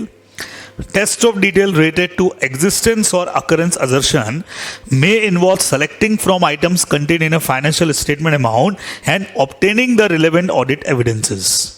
Test of detail में होता क्या है? Auditor have to select item from the financial statement and obtain audit evidences for them. Purchase को select करते हो, उसके audit evidences निकालते हो। सेल्स को सेलेक्ट करते हो, उसके ऑडिट एविडेंसेस निकालते हो। जो वाउचिंग और वेरिफिकेशन करते हो वही तो है टेस्ट ऑफ डिटेल। वही तो हम कह रहे हैं, भाषा थोड़ी सी चेंज हो गई। तो बहुत सिंपल था, क्या करते हो टेस्ट ऑफ डिटेल में, select item from the financial statement and obtain audit evidences on them, बस सिंपल है for them. On the other hand test of detail Related to the completeness assertion may involve selecting from items that are expected to be included in the relevant financial statement or investigating whether they are included. ये क्या मतलब हो गया? इसमें क्या करते हैं? ये भी टेस्ट ऑफ डिटेल का ही पार्ट है, लेकिन इसमें क्या करते हैं? Completeness assertion may involve selecting from items that are expected to be included in the relevant financial statement. मतलब ये क्या लिखा है इन्होंने? That are expected to be included in the relevant financial statement. होने चाहिए वो चीजें भी कैसी हो सकती हैं वो, जो हमको लगता है कि ये चीजें फाइनेंशियल स्टेटमेंट में आनी चाहिए थी. डेप्रिसिएशन है, प्रोविजन फॉर बैड डेप्ट है, जो हमारे एस्टिमेशंस होते हैं वो इंक्लूड होने चाहिए. ये हम देखते हैं टेस्ट ऑफ डिटेल के अंदर. क्या ये टेस्ट ऑफ कंट्रोल से हो पाएगा? नहीं हो पाएगा. ये सब चीज़ें तो कहाँ देखनी पड़ेंगी आपको? टेस्ट ऑफ डिटेल में. तो हम जरूरत बता रहे हैं आपको इस क्वेश्चन में ज़्यादा टेंशन लेने की जरूरत नहीं है. आंसर कैसे देना है? सबसे पहले तो क्यों चाहिए तुमको? तो हमने कहा सर इसलिए चाहिए क्योंकि टेस्ट ऑफ कंट्रोल जो है उससे शायद ऑल रिस्क जो है वो असेस नहीं हो पाएगी. Second number, test of internal control के कुछ इनहेरेंट लिमिटेशंस हैं, तो खाली टेस्ट ऑफ कंट्रोल से एविडेंसेस नहीं आएंगे. So auditor have to plan about substantive procedure also. Now substantive have two part, test of detail and analytical procedures. Auditor have to decide दोनों में से एक लगाना है, कॉम्बिनेशन लगाना है, एनालिटिकल लगाना है, क्या लगाना है. फिर अगर ऐसे 520 वाला चैप्टर पढ़ लोगे तो एक पॉइंट वहीं से आ जाएगा अलग से. अभी तो क्या हो सकता है आपने वो चैप्टर अभी तक नहीं पढ़ा है ना, तो इसीलिए दिक्कत आएगी. अदरवाइज जैसे आपने ऐसे 520 पढ़ लिया, अलग सिंगल चैप्टर है अपना, कौन सा 7वां 8वां कोई चैप्टर है अलग से, कौन सा है? 9th वाला तो वाउचिंग वेरिफिकेशन है. देखो इसमें अपने कौन सा 8th होना चाहिए मेरे ख्याल से. अपने नोट्स में मैंने 8 चैप्टर डाला है एनालिटिकल प्रोसीजर का, ऐसे 520 8th है ना. तो 8 चैप्टर जब पढ़ लोगे तो आपको इसका मीनिंग पता लग जाएगा. तो मीनिंग पता लगते ही आपको ध्यान में आ जाएगा कि एनालिटिकल प्रोसीजर कहाँ अप्लाई हो सकता है, जहाँ पे ट्रांजेक्शन बहुत ज़्यादा वॉल्यूम के अंदर हैं और जहाँ हम ट्रेंड रेशियोज निकाल सकते हैं, वहाँ पे वो काम में ले लेंगे. ये भी हमने समझा दिया. फिर हमने कहा टेस्ट ऑफ डिटेल में करते क्या है, क्या करते हैं? सिंपल काम करते हैं, फाइनेंशियल स्टेटमेंट में से आइटम सेलेक्ट करते हैं और उससे रिलेटेड जो भी एविडेंसेस हैं उनको कलेक्ट करते हैं. यही तो चैप्टर 9th में अपन ने पढ़ा, फाइनेंशियल स्टेटमेंट के ऑडिट के अंदर वाउचिंग वेरिफिकेशन. तो एक सिंपल आपको इन्होंने पूछ लिया कि क्या क्या चीज़ें आप उसमें करते हो, वो आपको बतानी है. फिर अगला पॉइंट भी देखो, because the assessment of risk of material misstatement take account of internal control, the extent of substantive procedure may need to be increased when the result of test of control are unsatisfactory. इसको सीधा कर दो sentence को. If result from test of control are unsatisfactory, then auditor have to apply substantive procedures. ये लो दिक्कत क्या है, वो की वो बात बोली है. आगे बढ़ो. In designing test of detail, the extent of testing is ordinarily thought of an item of the sample size. However, other matter are also relevant, including whether it is more effective to use other selective means of testing. इसमें इन्होंने बोल दिया कि भाई test of detail में आप क्या कर सकते हो, ऑडिटर के ऊपर डिपेंड है वेदर ऑल चेकिंग करे या फिर टेस्ट चेकिंग रही. तो बोला ना सैंपल साइज, ज़्यादा आइटम्स दिख रहे हैं तो आप सैंपल लेके चेक कर लो, मटेरियल आपको दिख रहा है तो ऑल चेक कर लो. ये सब इसके अंदर आपको करना है. तो क्वेश्चंस पढ़ करके, आंसर बहुत आराम से पढ़ के फिर आपको सेलेक्ट ये करना है. एक्चुअल में डायरेक्ट रट्टा मारने से भी काम चलेगा नहीं. कितना रट्टा मारोगे? पहले उस क्वेश्चन के कंसेप्ट को अंडरस्टैंड करके फिर याद करना. याद ये बिना भी कुछ नहीं होगा, ये भी अपने को पता है. पर डायरेक्ट किसी ने सोचा कि बगैर समझे मैं याद कर लूँ इसको, तो वो चतुर वाली हालत हो जाएगी. 3 इडियट्स देखा है ना आपने? चतुर, कल ही आ रही थी पिक्चर वापस से 3 इडियट्स, है ना. तो फिर आपको बगैर मतलब समझे आपने खाली रट्टा मारा हुआ है तो कहीं पे कुछ का कुछ हो जाएगा. तो इसीलिए बेटर है कि आप पहले क्वेश्चन के मीनिंग को अंडरस्टैंड कर लो. वो अभी कर सकते हैं, एग्जाम में तो कहाँ टाइम मिलेगा अपने को. अभी प्रैक्टिस की हुई होगी ना तो अपने दिमाग में आ जाएगा. क्योंकि जैसे इसने कल बोला था, घूम फिर के क्वेश्चन दो. अभी बता रहा हूँ आपको, आगे के क्वेश्चन से बढ़ता हूँ मैं, आपको लगेगा सर वो के वो क्वेश्चन वापस पूछें, घुमा घुमा के वो के वो वापस पूछें. तो ये क्वेश्चन में आपसे डायरेक्टली इन्होंने क्या पूछ लिया, सिंपल, कि किन केसेस में हमको टेस्ट ऑफ कंट्रोल होते हुए भी टेस्ट ऑफ डिटेल लगाना पड़ेगा. वो पॉइंट्स हमने बता दिए, उसकी कमियां बता दी, इसमें क्या क्या काम में लेना है, कब कब काम में लेना है, उसके ऊपर हमने बात कर ली. ठीक है, नेक्स्ट क्वेश्चन पे हम लोग पहुंचे हैं और क्वेश्चन नंबर हमारा 6 क्या कहता है. देखो, इन्होंने कहा auditing is a logical process. बहुत सही है. N auditor is called upon to assess the actualities of the situation, review the statement of account and give an expert opinion about the truth and fairness of such accounts. बहुत सही भैया, आपने auditing के बारे में बता दिया. This he cannot do unless he has examined the financial statement objectively. क्या कहते हो, जब तक आप पूरा अच्छे से चेक नहीं करोगे तब तक आप ये ओपिनियन नहीं दे सकते. He needs evidence to obtain information for arriving at his judgment. Information तो लेनी पड़ेगी आपको, उसके बिना जजमेंट तक नहीं पहुंचोगे. Discuss explaining clearly the detail meaning of audit evidences. आपको मीनिंग पूछ लिया, आंसर का फर्स्ट पैरा देखो, क्वेश्चन ही छापा है, देख लो वही है. क्या हुआ, इस पैरा के मार्क्स कितने मिलेंगे वो डिपेंड करता है यार, उन्होंने किस तरीके से कॉपी चेकर को बोला होगा. डायरेक्टली अपन कुछ नहीं कह सकते, तो ज़्यादा तो नहीं होंगे क्योंकि तो ये पैरा तो एज इट इज इन्होंने छाप दिया है, देख रहे हो. फिर यहां मैं थोड़ा सा आगे बढ़ूं, मतलब बीच के दो पैरा के बाद पहले मैं यहां से पढ़ रहा हूं. यहां इन्होंने ऑडिट एविडेंसेस की डेफिनेशन दी है, जो एक्चुअल में पूछा था कि what is the meaning of audit evidences, ये एक्चुअल में इन्होंने यहां दिया है. ये देखो दिखा है ना, audit evidences may be define. अभी पढ़ते हैं, पहले ऊपर के पैरा पढ़ता हूं. तो सर इन दो पैरा से बीच में इन्होंने क्या डाला, देखते हैं इन्होंने क्या डाला. Objective examination cannot critical examination and scrutiny of the accounting statement of the undertaking with a view to assessing how far the statement present the actual state of affairs in the correct context and whether they give a true and fair view about the financial statement and state of affairs. Sir इतना बड़ा paragraph हो गया तो टुकड़े कर दो ना. इसमें उन्होंने क्या समझाया, आंसर का तरीका देखो. नॉर्मली हर स्टूडेंट इसमें ऑडिट एविडेंस का मीनिंग लिखेगा, क्योंकि क्वेश्चन में डायरेक्ट आपसे पूछ लिया discuss the clearly and detail meaning of audit evidences, लेकिन डिटेल मीनिंग पूछ लिया है. तो इन्होंने सबसे पहले आपको ये बोला कि ऊपर एक वर्ड लिखा हुआ था ऑब्जेक्टिवली आपको चेक करना पड़ता है. तो what is the meaning of objective examination या ऑब्जेक्टिवली एग्जामिनेशन का मतलब क्या होता है, वो इन्होंने यहां पे आपको समझा दिया. और लिखा ज्यादा टिपिकल नहीं है. Objective examination means critical examination of the items provided in the financial statement so that auditor can find they are giving true and fair view or not. यही तो लिखा है इसमें, और क्या लिखा है इन्होंने देखो, है ना. How far the statement present the actual state of affairs in the correct context and whether they give true and fair view or not. वही चीज तो इन्होंने लिखी है ना, कि भाई जो भी फाइनेंशियल स्टेटमेंट है they are according to applicable FRF or not, as well as they are giving true and fair view or not. आप चेंज करो ना, कौन मना कर रहा है. हम सिर्फ ये चाह रहे हैं कि जो जो चीजें क्वेश्चन में उनको कीवर्ड चाहिए वो हम दे भी दें, लेकिन हमारे हिसाब से हम दें, मैटर टिपिकल नहीं बढ़े. तो ऐसे क्वेश्चन को, और क्वेश्चन आप देख रहे हो अभी लेटेस्ट आरटीपी का क्वेश्चन है नवंबर 19 का. तो क्वेश्चन का पैरा लिखने के बाद पहले ऑब्जेक्टिव एग्जामिनेशन का देना पड़ेगा मीनिंग, फिर एविडेंस पे पहुंचेंगे अपन, ठीक है.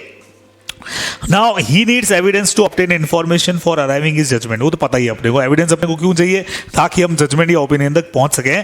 अब ऑडिट एविडेंस का मीनिंग इन्होंने दिया जो बहुत काम का है, ऐसे 500 में आपको देके भी रखा है. Audit evidences may be defined, समझना भाई, the information use by the auditor. ऐसे 500 में डेफिनेशन दे रखी है, information use by the auditor in arriving at the conclusion on which the auditor opinion is based. इतनी डेफिनेशन है, 3 पार्ट में divide कर सकते हो समझने के लिए, लिखनी तो एक लाइन में. सबसे पहला क्या है, ये information use by auditor. Cut कर दिया मैंने, यहां तक पहला पार्ट आ गया, information use by auditor in arriving at the conclusion.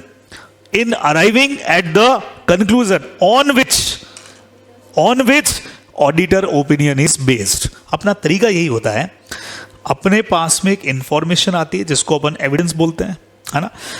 इससे अपन एक कंक्लूजन के ऊपर पहुंचते हैं और उसी कंक्लूजन पर बनती है हमारी ओपिनियन. जैसा आपको मैं कल पुराने क्वेश्चंस के साथ भी आपको मैंने बताया था. तो यही तो हम कह रहे हैं, the information use by auditor in arriving the conclusion. एक कंक्लूजन तक पहुंचने के लिए जो इंफॉर्मेशन यूज की जाती है, जिस पर ऑडिटर का ओपिनियन डिपेंड होता है, उसे हम ऑडिट एविडेंस कहते हैं.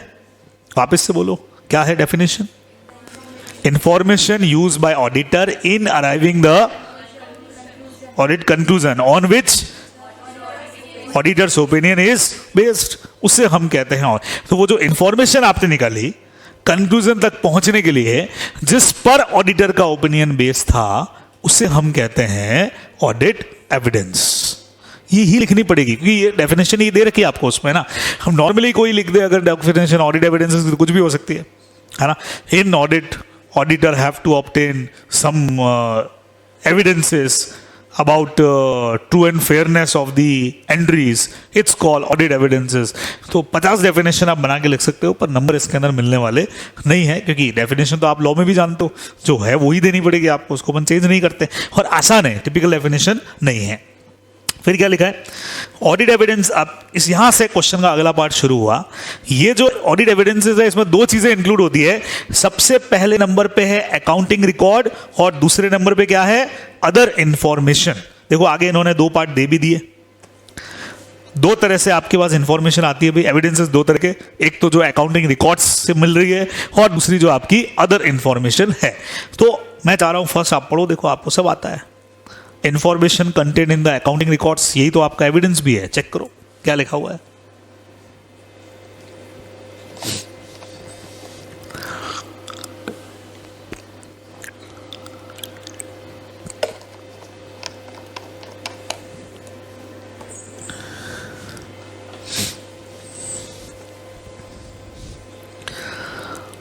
हाँ जी, कुछ समझ में आया? अकाउंटिंग रिकॉर्ड्स में अपना वही जनरल एंट्रीज, हमारे जो लेजर हैं, दूसरे जो एडजस्टमेंट हैं और जो भी चीज़ें आपको दे रखी हैं, सब के सब अकाउंट से रिलेटेड, वो सब के सब आपकी क्या है एविडेंस ही है आपके लिए। और अदर में क्या दे रखा है फिर other information that authenticate the accounting record and also support the auditor rational behind the true and fair presentation of statement. Other information which the auditor may use as audit evidences include, common जो काम में लेते हो, minutes हो गए, return confirmation of receivable हो गया, trade payable हो गया, manuals containing details of internal control हो गए। दोनों का कॉम्बिनेशन जो होता है किसका, अकाउंटिंग रिकॉर्ड का और अदर इंफॉर्मेशन का, is generally use by the auditor to support his opinion. तो बहुत सिंपल है, जब आप ऑडिट करने के लिए गए वहां परचेज में 1 लाख रुपया लिखा हुआ है और परचेज का बिल वहां पे आपको दिख रहा है, तो ये जो परचेज 1 लाख रुपए की है ये आपका एविडेंस है। कौन सा वाला, जो फाइनेंशियल रिकॉर्ड से आपके पास आया। और इसको चेक करने के लिए जो और चीजें आप चेक करते हो, है ना, जिसमें आप क्या क्या चेक करते हो, जिसमें आप परचेजर का रिटर्न कन्फर्मेशन देखते हो, कई बार आप बैंक स्टेटमेंट अपना देख लेते हो, ये सब जो चीजें हैं these are called other information और इन्हीं का कॉम्बिनेशन ऑडिट एविडेंस होता है, अपने को पता ही है। तो ये इसमें अपने को आंसर के अंदर लिखना पड़ेगा। तो अपने को एक चीज अच्छी पता लग गई यहाँ पे कि ऑडिट एविडेंसेस पे जब भी कोई क्वेश्चन आ जाए उसको डिफाइन करने का, तो हम उसके दो पार्ट समझा सकते हैं। एक पार्ट हमारा अकाउंटिंग रिकॉर्ड्स और दूसरा अदर इंफॉर्मेशन जो उस ट्रांजैक्शन को ऑथेंटिक बना रही है, उसको ऑथेंटिक करने के लिए काम आ रही है। मेरे पास क्या ऑथेंटिकेशन है कि ये परचेज हुई है, सर बिल देख लो, थर्ड पार्टी का कंफर्मेशन मंगा करके देख लो, ठीक है। कोई और चीज है, मशीनरी का परचेज वर्चेज है, सेम बोर्ड मीटिंग में आया होगा तो बोर्ड मीटिंग का मिनट्स के अंदर रिकॉर्ड देख लो आप, तो उससे पता लगे कि ये चीज क्या है, ऑथेंटिक है। ये अपने को ध्यान में रखना है, तो ये अपने को हमेशा दिमाग में रहेगा कि ऑडिट एविडेंसेस का क्वेश्चन आ जाए तो डेफिनेशन हमारी है। डेफिनेशन क्या थी, कहां से चालू हो रही थी, information use by the auditor in arriving the conclusion on which auditors opinion is based. बराबर 2 बार 3 बार बोलोगे तो यूं ही याद हो जाती है, इतना टिपिकल नहीं है, ठीक है। तो बहुत आराम से हो जाएगा क्वेश्चन ये। हाँ, 7 क्वेश्चन अपन पहले डिस्कस कर चुके थे, ठीक है ना। अब देखो 8th वाला क्वेश्चन कल कर चुके हैं, अब पहले कर चुके हैं अपन। ये कौन सा वाला क्वेश्चन है देखना, SQC1 require firm to establish policies and procedure for the timely completion of the assembly of audit file। देखो सेम क्वेश्चन कल किया था, कौन सा था, सेकेंड वाला, देख लो, वही डिलीटिंग ने, सॉर्टिंग ने, वो सेम टू सेम क्वेश्चन अपना था, ठीक है। सिर्फ उन्होंने क्वेश्चन का तरीका चेंज कर दिया, बाकी चीजें आपसे वो की वो पूछी हैं। तो इसीलिए भी अपन देख रहे हैं कि आपको पता लगे कि एक ही क्वेश्चन किस किस तरीके से घूम फिर के आ सकता है। तो इसे एक चीज समझ में आए कि SQC1 जनरली मैंने आपको कहा था पूरा अपने कोर्स में नहीं है, लेकिन जितना है उसका कनेक्शन एक ही चीज से दिख रहा है अपने को कि किस तरीके से अपने को ऑडिट फाइल के अंदर चीजों को सेट करना पड़ेगा, कैसे असेंबल करना पड़ेगा, उसका एडमिनिस्ट्रेटिव प्रोसीजर जो है वो सब इसके अंदर आपको दे रखा है। सेम टू सेम आंसर है जो क्वेश्चन नंबर 2 का था, आराम से अपन इसको कर सकते, सेम आंसर है। वही चीज़ें सारी की सारी इन्होंने दी हैं, ठीक है। फिर हम पहुंचे ऐसे 230 पे, ऐसे वाइज, हालांकि कुछ चीज़ें अपन कर चुके हैं इसमें से। ऑडिट डॉक्यूमेंटेशन में पहला क्वेश्चन हमने आपसे आरटीपी नवंबर 19 से लिया हुआ लेटेस्ट में। Discuss the meaning and nature of audit documentation. Meaning पूछ लिया, नेचर पूछ लिया, ठीक है सब, बहुत छोटी सी चीज़ है, बता देते हैं। Audit documentation refers to the record of audit procedure perform, ठीक है। रिलेवेंट ऑडिट एविडेंसेस ऑब्टेन और कंक्लूजन द ऑडिटर रीच। तीन चीज़ें इसमें आई ऑडिट रिकॉर्ड्स में या ऑडिट वर्किंग पेपर्स में, तीन चीज़ें आई। पहला नंबर जो प्रोसीजर हमने लगाए, सेकेंड नंबर जो एविडेंसेस हमने लिया, और थर्ड नंबर जिस कंक्लूजन पे हम लोग पहुंचे हैं, वो सब चीज़ें रिटर्न में लिखना ही ऑडिट डॉक्यूमेंटेशन है। क्या क्या प्रोसीजर लगाए, उससे क्या क्या एविडेंसेस मिले, और देन हमारे क्या कंक्लूजन निकले, उन्हीं के बेस पे फिर ऑडिट रिपोर्ट में अपन लिखते हैं ओपिनियन। यही होता है, ठीक है। अब इनके दूसरे नाम में वर्किंग पेपर्स भी है, वर्क पेपर्स भी है। और nature of audit documentation provides, ये दो बार आ गया। प्रोवाइड्स में नंबर 1 पे क्या लिखा है, पढ़ो, बहुत आसान है।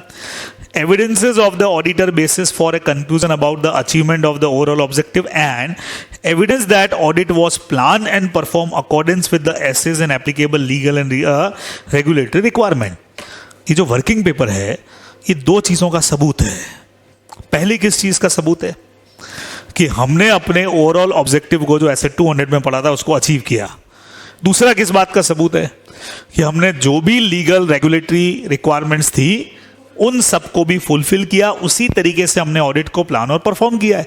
आपने उस दिन बोला भी था कि सर डॉक्यूमेंटेशन कहाँ काम में आते हैं, सर सबूत के तौर पे काम में आते हैं। कल को अगर मान लो हमारे अगेंस्ट में कोई केस वेस फाइल हो गया तो हम सबूत बता सकते हैं, सर देखो हमने बहुत बढ़िया ऑडिट किया। तो हम भी वही तो कह रहे हैं, दो चीज़ें हैं। पहला, ओवरऑल ऑब्जेक्टिव हमने अचीव किए, बराबर। दूसरा किस बात का एविडेंस है कि हमने जो भी प्लान और परफॉर्मेंस किया वो किया according legal and regulatory requirements, बिल्कुल प्रॉपर तरीके से हमने किया। ये हम उसके थ्रू बता पाएंगे, ये सर देख लो, है ना भाई। आप भी एग्जाम के अंदर अकाउंट्स वगैरह के पेपर के अंदर वर्किंग नोट समझाते हो, और आप जानते हो वर्किंग नोट के मार्क्स हैं, एक आप डायरेक्ट क्वेश्चन कर दो और एक वर्किंग नोट के साथ करो, बहुत इंपैक्ट आएगा ज़बरदस्त वाले। तो ये हमारा वर्किंग नोट ही तो है, और क्या है ना। तो जहाँ फंसे कि डायरेक्ट आंसर पे कैसे पहुंचे, पड़ोसी का तुमने एज इट इज कॉपी किया होगा, नहीं सर कॉपी नहीं किया है, this is our working note, ये हमारा वर्किंग पेपर है, हमारा वर्किंग नोट। आप चेक कर लो, आपको पता लग जाएगा कि नहीं हमने खुद ने किया, प्रॉपर काम किया हुआ है, ये ध्यान में आ जाएगा, ठीक है। नेक्स्ट पे हम पहुंचे, मुझे क्यों लग रहा है ये ऐसा कुछ किया है अपन ने। क्वेश्चन फर्स्ट चेक करो तो तुम्हारा ये फर्स्ट ही है क्वेश्चन अपना, सेम है ना। हाँ, डिस्कस विद रेफरेंस टू ऐसे factors affecting form, content and extent of audit. Same वही जो पॉइंट्स अपन ने लिए 7 पॉइंट्स, वो यूं क्यों यहाँ पे भी लिए हुए हैं, बराबर। तो क्वेश्चन फर्स्ट और ये सेम, बस तरीका अलग अलग हो गया पूछने का, बाकी चीजें सेम। नेक्स्ट पे अपन पहुंचे, नेक्स्ट में इन्होंने कहा what are audit working papers and why should they are carefully preserve by the auditor. भाई ऑडिट वर्किंग पेपर होते क्या हैं, तो स्टार्टिंग तो वही डेफिनेशन है अपनी, और एविडेंस तक भी वही है। देख लो ऊपर के 2 क्वेश्चन आपके, देखो डेफिनेशन कौन सी, वही है क्या। 3 चीजें बोली थी आपको, record of audit procedure, second number पे एविडेंसेस, और थर्ड नंबर पे कंक्लूजन। 2 चीजों का एविडेंस है, ये देख लो, पहला और दूसरा वही पॉइंट आ गया आपका, बराबर। तो इससे एक चीज पता लग गई कि डॉक्यूमेंटेशन पे आ जाए तो इतना पैराग्राफ तो अपने सब जगह काम आ जाएगा। डॉक्यूमेंटेशन में क्वेश्चन आए तो बाई चांस एग्जाम में एग्जैक्ट कोई डॉक्यूमेंटेशन में क्वेश्चन आ गया, तुमको ज्यादा मैटर नहीं मिल रहा है, तो कम से कम ये तो लिखोगे, तो आंसर भी एकदम सटीक जाएगा। अपने यहाँ ज़्यादातर क्या करते हैं, इधर उधर की चीज़ों को डाल देते हैं। डालना ही अगर है तो उसी से रिलेटेड चीज़ों को लगाओ ना वहाँ पे। तो डॉक्यूमेंटेशन का डेफिनेशन है, 2 चीज़ों का अपना एविडेंस है, ये भी पता लग रहा है। फिर आगे इन्होंने बोला beside there serve a number of additional purpose. वैसे तो बहुत सारे पर्पज हैं, कुछ पर्पज ऊपर दे दिए, मेन 2 पर्पज तो थे ही थे एविडेंस वाले, कुछ पर्पज और हैं इनके। अब ये पर्पज कौन कौन से, बहुत आसान है। तो नंबर 1 बताओ क्या काम आता है। ऑडिट को प्लान और परफॉर्म करने में बहुत काम आता है, एंगेजमेंट टीम को असिस्ट करता है ये। जब आपने ऑडिट वर्किंग पेपर बना के रखे हुए हैं, ऑडिट वर्किंग पेपर में प्लानिंग प्लानिंग सब आता है, तो आपकी जो एंगेजमेंट टीम है उसको हेल्प करेगा, जबरदस्त वाला हेल्प करेगा। Second number, assisting member of the engagement team responsible for supervision to direct the supervise the audit work and discharge their review responsibility according with asset 220 220 में आप क्या करते थे, इन्हीं वर्किंग पेपर यानी ऑडिट प्लानिंग भी इसी में सुपरवाइज करते थे, किसने कितना काम किया इसके हिसाब से किसने कितना नहीं किया, तो सुपरविजन डायरेक्शन में बहुत ईजी हो जाएगा। तीसरा नंबर बताओ, कौन बंदा किस काम के लिए रिस्पॉन्सिबल है पता लग जाएगा। कल को कोई गलती पकड़ में आती है, पता लगा गलती थी वेरिफिकेशन में, फटाफट से ऑडिट वर्किंग पेपर में देख लोगे, ऑडिट प्रोग्राम पड़ा होगा उसी के अंदर कि हाँ भाई ये जिम्मेवारी जो थी ये इसको दी गई थी, इसका मतलब गलती इसने की है। तो किसको अकाउंटेबल करना है, किसको लायबल करना है, किसको रेस्पॉन्सिबल करना है, ये चीज़ आपको बहुत आराम से पता लग जाएगी। ठीक है ना। फिर देखो क्या लिखा है, relating to record of matter continuing significance of future audit. बढ़िया चीज़ है ना, कल को वापस से अगली ऑडिट भी हमको ही करनी है, तो ये ऑडिट वर्किंग पेपर हमारी अगली ऑडिट के अंदर हमारी जबरदस्त वाली हेल्प करने वाले हैं। और देखो क्वालिटी कंट्रोल रिव्यू इंस्पेक्शन जो SQC 1 में होता है उसमें वर्किंग पेपर बहुत बड़ी हेल्प करते हैं। कैसे पता लगेगा आपने क्वालिटी से काम किया, सर सबूत देख लो, यही तो बात कर रहा हूं मैं आपसे। और एनेबलिंग द कंडक्ट ऑफ, कल को एक्सटर्नल इंस्पेक्शन हो गया, सेबी के पास तुम्हारा नाम चला गया ऑडिट फर्म का, कल को ट्रिब्यूनल में इंस्पेक्शन में आ गए आप, तो उस वक्त भी आपकी मदद कौन करेगा, ऑडिट वर्किंग पेपर्स। ये अभी जितने भी केसेस अपन ने सुने है ना, बिग 4 में से कुछ के अगेंस्ट में जो केसेस चल रहे हैं या कुछ जो बैन लग रहे हैं, तो वो सब अपने आप को इनोसेंट कैसे प्रूव करें अगर करना हो तो वर्किंग पेपर की। सर वर्किंग पेपर देख लो, हमने कहीं काम में गड़बड़ नहीं की है, तो इन सब के लिए वर्किंग पेपर काम में आते हैं। ये इन्होंने सिंपल चीज़ पूछी, इसमें ज़्यादा टेंशन नहीं है, बहुत आराम से याद होता है। हाँ सब वर्किंग पेपर है, वो सब वर्किंग। तो अपन यही करते हैं, ऑडिट खत्म होने के बाद कितने दिन में था, 60 डेज के अंदर अपन वो जो सब कुछ जो अपन ने ये इकट्ठा किया उसको असेंबल कर देते हैं। कल को जरूरत पड़ी तो सब ये पर्पस के लिए काम आएगा, पहले से ही काम आ रहा था बाद में भी काम आएगा। रफली आप बना सकते हो, पर जितने बेटर बनाओ उतना अच्छा है, आगे समझाने में और खुद को समझने में काम आएंगे, है ना। आपने रफली बना तो लिए, कल को खुद ही समझ में नहीं आ रहा है कि लिखा क्या है, गड़बड़ हो जाएगी। बराबर कभी सर को पूछना, सर का लिखा हुआ वापस दोबारा तो हो गई नहीं क्या है। हाँ सही है ना। तो working papers are the property of auditor, ये तो पता ही अपने को है ना। ही में, ये देखो ये लाइन अभी आगे काम आने वाली है, उसकी डिजायर है make portion or extract from working paper available to the client, कि क्लाइंट को क्या वर्किंग पेपर का कौन सा पार्ट दे, ये उसकी मर्जी पे है। The retention period of audit engagement ordinarily not shorter than 7 साल पढ़ा था ना कल अपन ने, है ना। डेट ऑफ ऑडिटर्स रिपोर्ट और लेटर, वो ग्रुप ऑडिटर्स रिपोर्ट के अंदर लेट भी हो सकती है डेट, तो वो अपने को प्रिजर्व करके रखना है। वर्किंग पेपर के बारे में इंफॉर्मेशन इन्होंने यहाँ पे लिख दी है। ठीक है, अब अगला क्वेश्चन जो है वो आप खुद कर सकते हैं, मैं नहीं करवा रहा हूँ। उसका रीजन है डायरेक्ट क्वेश्चन आपके नोट्स में देके रखा है, सीधा सीधा सा पूछ लिया what are audit working paper, meaning तो वही हो गया। और आपसे हमने पूछ लिया परमानेंट और करंट फाइल के अंदर क्या क्या कंटेंट्स होते हैं, क्या क्या है। तो डायरेक्ट लिस्ट दे रखी है आपके नोट्स के अंदर, यूं क्यों दे रखी है, परमानेंट की भी दे रखी है और करंट वाले की भी दे रखी है। हाँ फर्क इतना है, परमानेंट वाली हमेशा काम आएगी। जैसे 5 साल के लिए किसी कंपनी में अगर आप ऑडिटर अपॉइंट हो गए और आपने मेमोरेंडम और आर्टिकल्स लिया है तो वो परमानेंट की तरह से होगा। ठीक है, और करंट में जो उस पर्टिकुलर ईयर से रिलेटेड है, जो आपको हर बार चाहिएगा, तो ये क्वेश्चन आप लोग कर सकते हैं। ये डायरेक्ट क्वेश्चन है, इसमें मेरे समझाने के लिए भी कुछ नहीं, पर अच्छा क्वेश्चन है। नेक्स्ट पे आओ। अच्छा, अब ये छोटे छोटे क्वेश्चन अपने, ये क्वेश्चन अगर आ जाते हो जो अब मैं बताने जा रहा हूं तो मजा आ जाएगा लिखने का, शानदार वाला। और ये आप अपनी नॉलेज पे भी लिख पाओगे अगर पढ़ा हुआ है तो। Should branch auditor of company comply with the request of principal auditor of company to give photocopy of working paper pertaining to branch audit. Question समझ में आया? मेन ऑडिटर ने ब्रांच ऑडिटर को बोला है कि तुम्हारे वर्किंग पेपर दो, तो क्या ब्रांच ऑडिटर बाउंड है क्या मेन ऑडिटर को अपने वर्किंग पेपर का कॉपी देने के लिए? आंसर पढ़ते हैं। As per 230 audit documentation working paper are the property of auditor, अभी भी पढ़ा, और उसकी मर्जी है कि किसको दे, क्लाइंट को दे नहीं दे उसकी मर्जी है। The auditor should adopt reasonable procedure for custody and confidentiality of working paper. An auditor is not required to provide the client or other auditor to access his working paper, उसकी property है, client को भी देना नहीं देना उसकी मर्जी पे है। Main auditor of company does not have right to assess the working papers of the branch auditor, है ना। तो यहां पे भी कुछ कुछ तरीका लॉ की तरह से है, ये नहीं कि डायरेक्ट आंसर पे जंप मार दो, सीधा तुमने चालू यहीं से किया, no he is not bound to provide. पहले प्रोविजन समझा दो जैसे लॉ में समझाते हो, फिर दे दो, या पहले ये लिख के बाद में प्रोविजन समझा दो। तरीका यही होता है कि पहले प्रोविजन समझा दो तो आपको कॉपी चेकर भी सेटिस्फाई हो जाए कि आपने मैटर लिख दिया है, फिर आंसर लिख दो। In case of a company the main auditor has to consider the report of the branch auditor. समझ रहे हो, ब्रांच ऑडिटर का रिपोर्ट वो देखेगा, उसमें क्लैरिफिकेशन मांगना है तो वो मांग सकता है, ब्रांच की विजिट कर सकता है। देखो एक्स्ट्रा आंसर इसको कहते हैं। अपन आंसर वहीं पे खत्म भी कर सकते थे, हमने कहा नहीं। कंपनीज के अंदर आप मेन ऑडिटर के पास में क्या क्या राइट है, ब्रांच ऑडिटर का रिपोर्ट देख सकता है, बिल्कुल क्लैरिफिकेशन मांग सकता है, खुद ब्रांच का विजिट कर सकता है, but can not ask for the copy of working paper, वो नहीं मांग सकता भाई। ऊपर ही भी यही बोला था, the branch auditor under no compulsion to give photo copy of his working paper to the principal auditor. आप इसकी जगह ये भी लग सकते थे, it is may on it discretion, है ना, कि whether he provide a copy या एक्सट्रैक्ट और नॉट, वो उसकी इच्छा के ऊपर। आप ऐसा भी लिख सकते थे, एक ही बात है, ये अपने को ध्यान रखना है। अच्छा क्वेश्चन है, सिंपल एकदम। अगला भी ऐसा ही है, छोटा सा क्वेश्चन।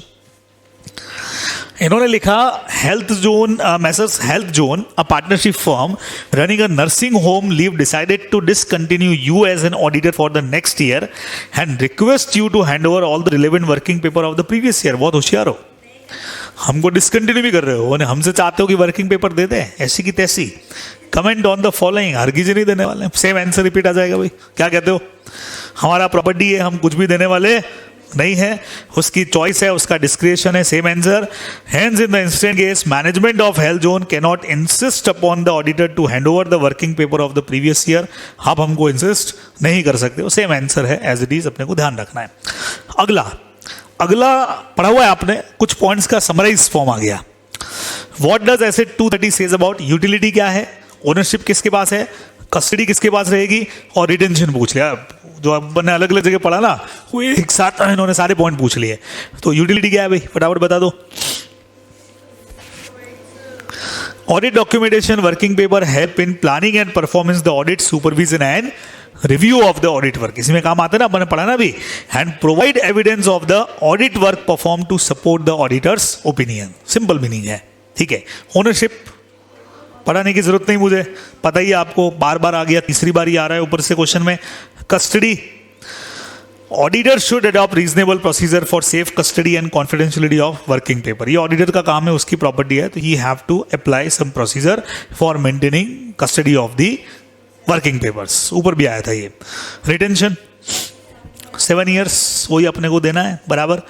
ये रहा long enough to need practice satisfy record retention engagement team, ये लिख दिया। और यहाँ हमने 7 year वाली लाइन भी समझा दिया आपको, सिंपल, आराम से आप खत्म कर। हाँ वो लिख सकते हो आप बिल्कुल, तो उससे ज़्यादा भी मेंटेन करना है। अगर कोई केस वे चल रहा है और गवर्नमेंट का ऑर्डर या कोर्ट का ऑर्डर है तो he have to maintain for more than 7 years, ठीक है। तो यहाँ आकर के अपना एक पार्ट जो है वो हो जाएगा एब्सोल्युटली खत्म, ठीक है। आपका छोटा सा काम ये रहेगा, अगला क्वेश्चन तैयार करके आना है। कौन सा, ये एक बार आ चुका है एग्जाम के अंदर, ये उस वक्त में क्वेश्चन आते थे काफ़ी बड़े बड़े, मतलब 8 marks में 8 mark का क्वेश्चन आ चुका है ये। तो 8 mark का क्वेश्चन आता था तो लगभग 15 से 16 लाइन में आंसर लिखना होता है, ठीक है। अब इन्होंने तो पूरा डिटेल समझाया ना भाई, ये इंस्टीट्यूट जब भी कोई आंसर अपना समझाएगा तो अपनी उनकी बुक में जितना जितना है वो सब देंगे, ठीक है। पर अब पिछले 3-4 अटेम्प्ट में इतना बड़ा क्वेश्चन देखने में तो नहीं आया, पर 3 पार्ट समझ लेते हैं अपन इसके, ऐसे समझ लो कि इसके 3 पार्ट है ना। पहला क्वेश्चन है ऑडिट एविडेंस, ये कर चुके हैं, वही है information use by auditor in arriving the conclusion on which auditors opinion is based, वही आपको दे के रखा है। और वो भी दे दिया line, it includes both information content in the accounting record as well as other information, इतना, ठीक है। मुझे मेन ये चाहिए, मैंने आपको एक बार पढ़ाते वक्त कहा था कि वैसे तो ऑडिट के प्रोसीजर खूब है, लेकिन इन्होंने एक बार अपने आंसर में what are the various audit procedure mention the same in brief, इसमें इन्होंने वो लिखे, अदर वाले थे जो आपके नोट्स जब देखोगे तो साइड में एक लिस्ट बना के खूब सारे दिए हैं और उनको समझाया हुआ भी है वहां पे। ये सारे कौन से, जिसमें इंस्पेक्शन है, ऑब्जर्वेशन है, एक्सटर्नल कन्फॉर्मेशन है, रीकैलकुलेशन, रीपरफॉर्मेंस, एनालिटिकल और इंक्वायरी। इनको एक बार पढ़ के आना, कल मैं ये जस्ट पूछ लूंगा आपसे कि इनकी मीनिंग बता दो मुझे, बहुत आसान है, सारे आपने पढ़े हुए हैं, नोट्स में से भी देखे हुए होंगे, ठीक है। फिर एक बात और आपको पढ़ करके आनी है, रिलायबिलिटी। आसान है, ऑडिट एविडेंसेस होने चाहिए रिलायबल, बराबर। हाँ, जब आपने वहां से पढ़ा हो तो उसमें एक पॉइंट आपको दिया हुआ था, रिलेवेंट एंड रिलायबल। रिलायबल का मतलब जिस पर आप भरोसा कर सकें, उसके कुछ फैक्टर्स होते हैं। इनसाइडर इंफॉर्मेशन आ रही है या आउटसाइडर सोर्स है, ज़्यादा रिलायबल? एक्सटर्नल सोर्स, आउटसाइडर वाला, ठीक है। ओरल में है कि रिटर्न में है? रिटर्न वाला ज़्यादा रहता है। तो ऐसे कुछ पॉइंट्स इसके अंदर समझाए हैं, ठीक है। तो ये मैं चाह रहा हूँ कि बस इतना आप ये थोड़ा सा पढ़ करके आना, तो मुझे कल आप मुझे समझा देना कि सर इसके अंदर ये पॉइंट्स हमारे लिखे गए हैं, ठीक है। तो मैं उसके आगे से फिर जो है वो कंटिन्यू कर लूँगा क्वेश्चन नंबर 17 से। काफ़ी बड़ा चैप्टर है, मेरे ख्याल से 41 क्वेश्चन इसके अंदर हैं। वो थोड़ा आराम से करते हैं, जल्दी नहीं, अपने क्वेश्चन आराम से समझने का पर्पज़ है अपना, नहीं तो आप खुद ही पढ़ लेते हैं इसको। इतना आज के लिए आप करो, कल इसको आगे में कंटिन्यू करो। ये क्वेश्चन थोड़ा सा पढ़ करके आना, कल आपको समझाना है कि इसके अंदर क्या कुछ दे रखा है।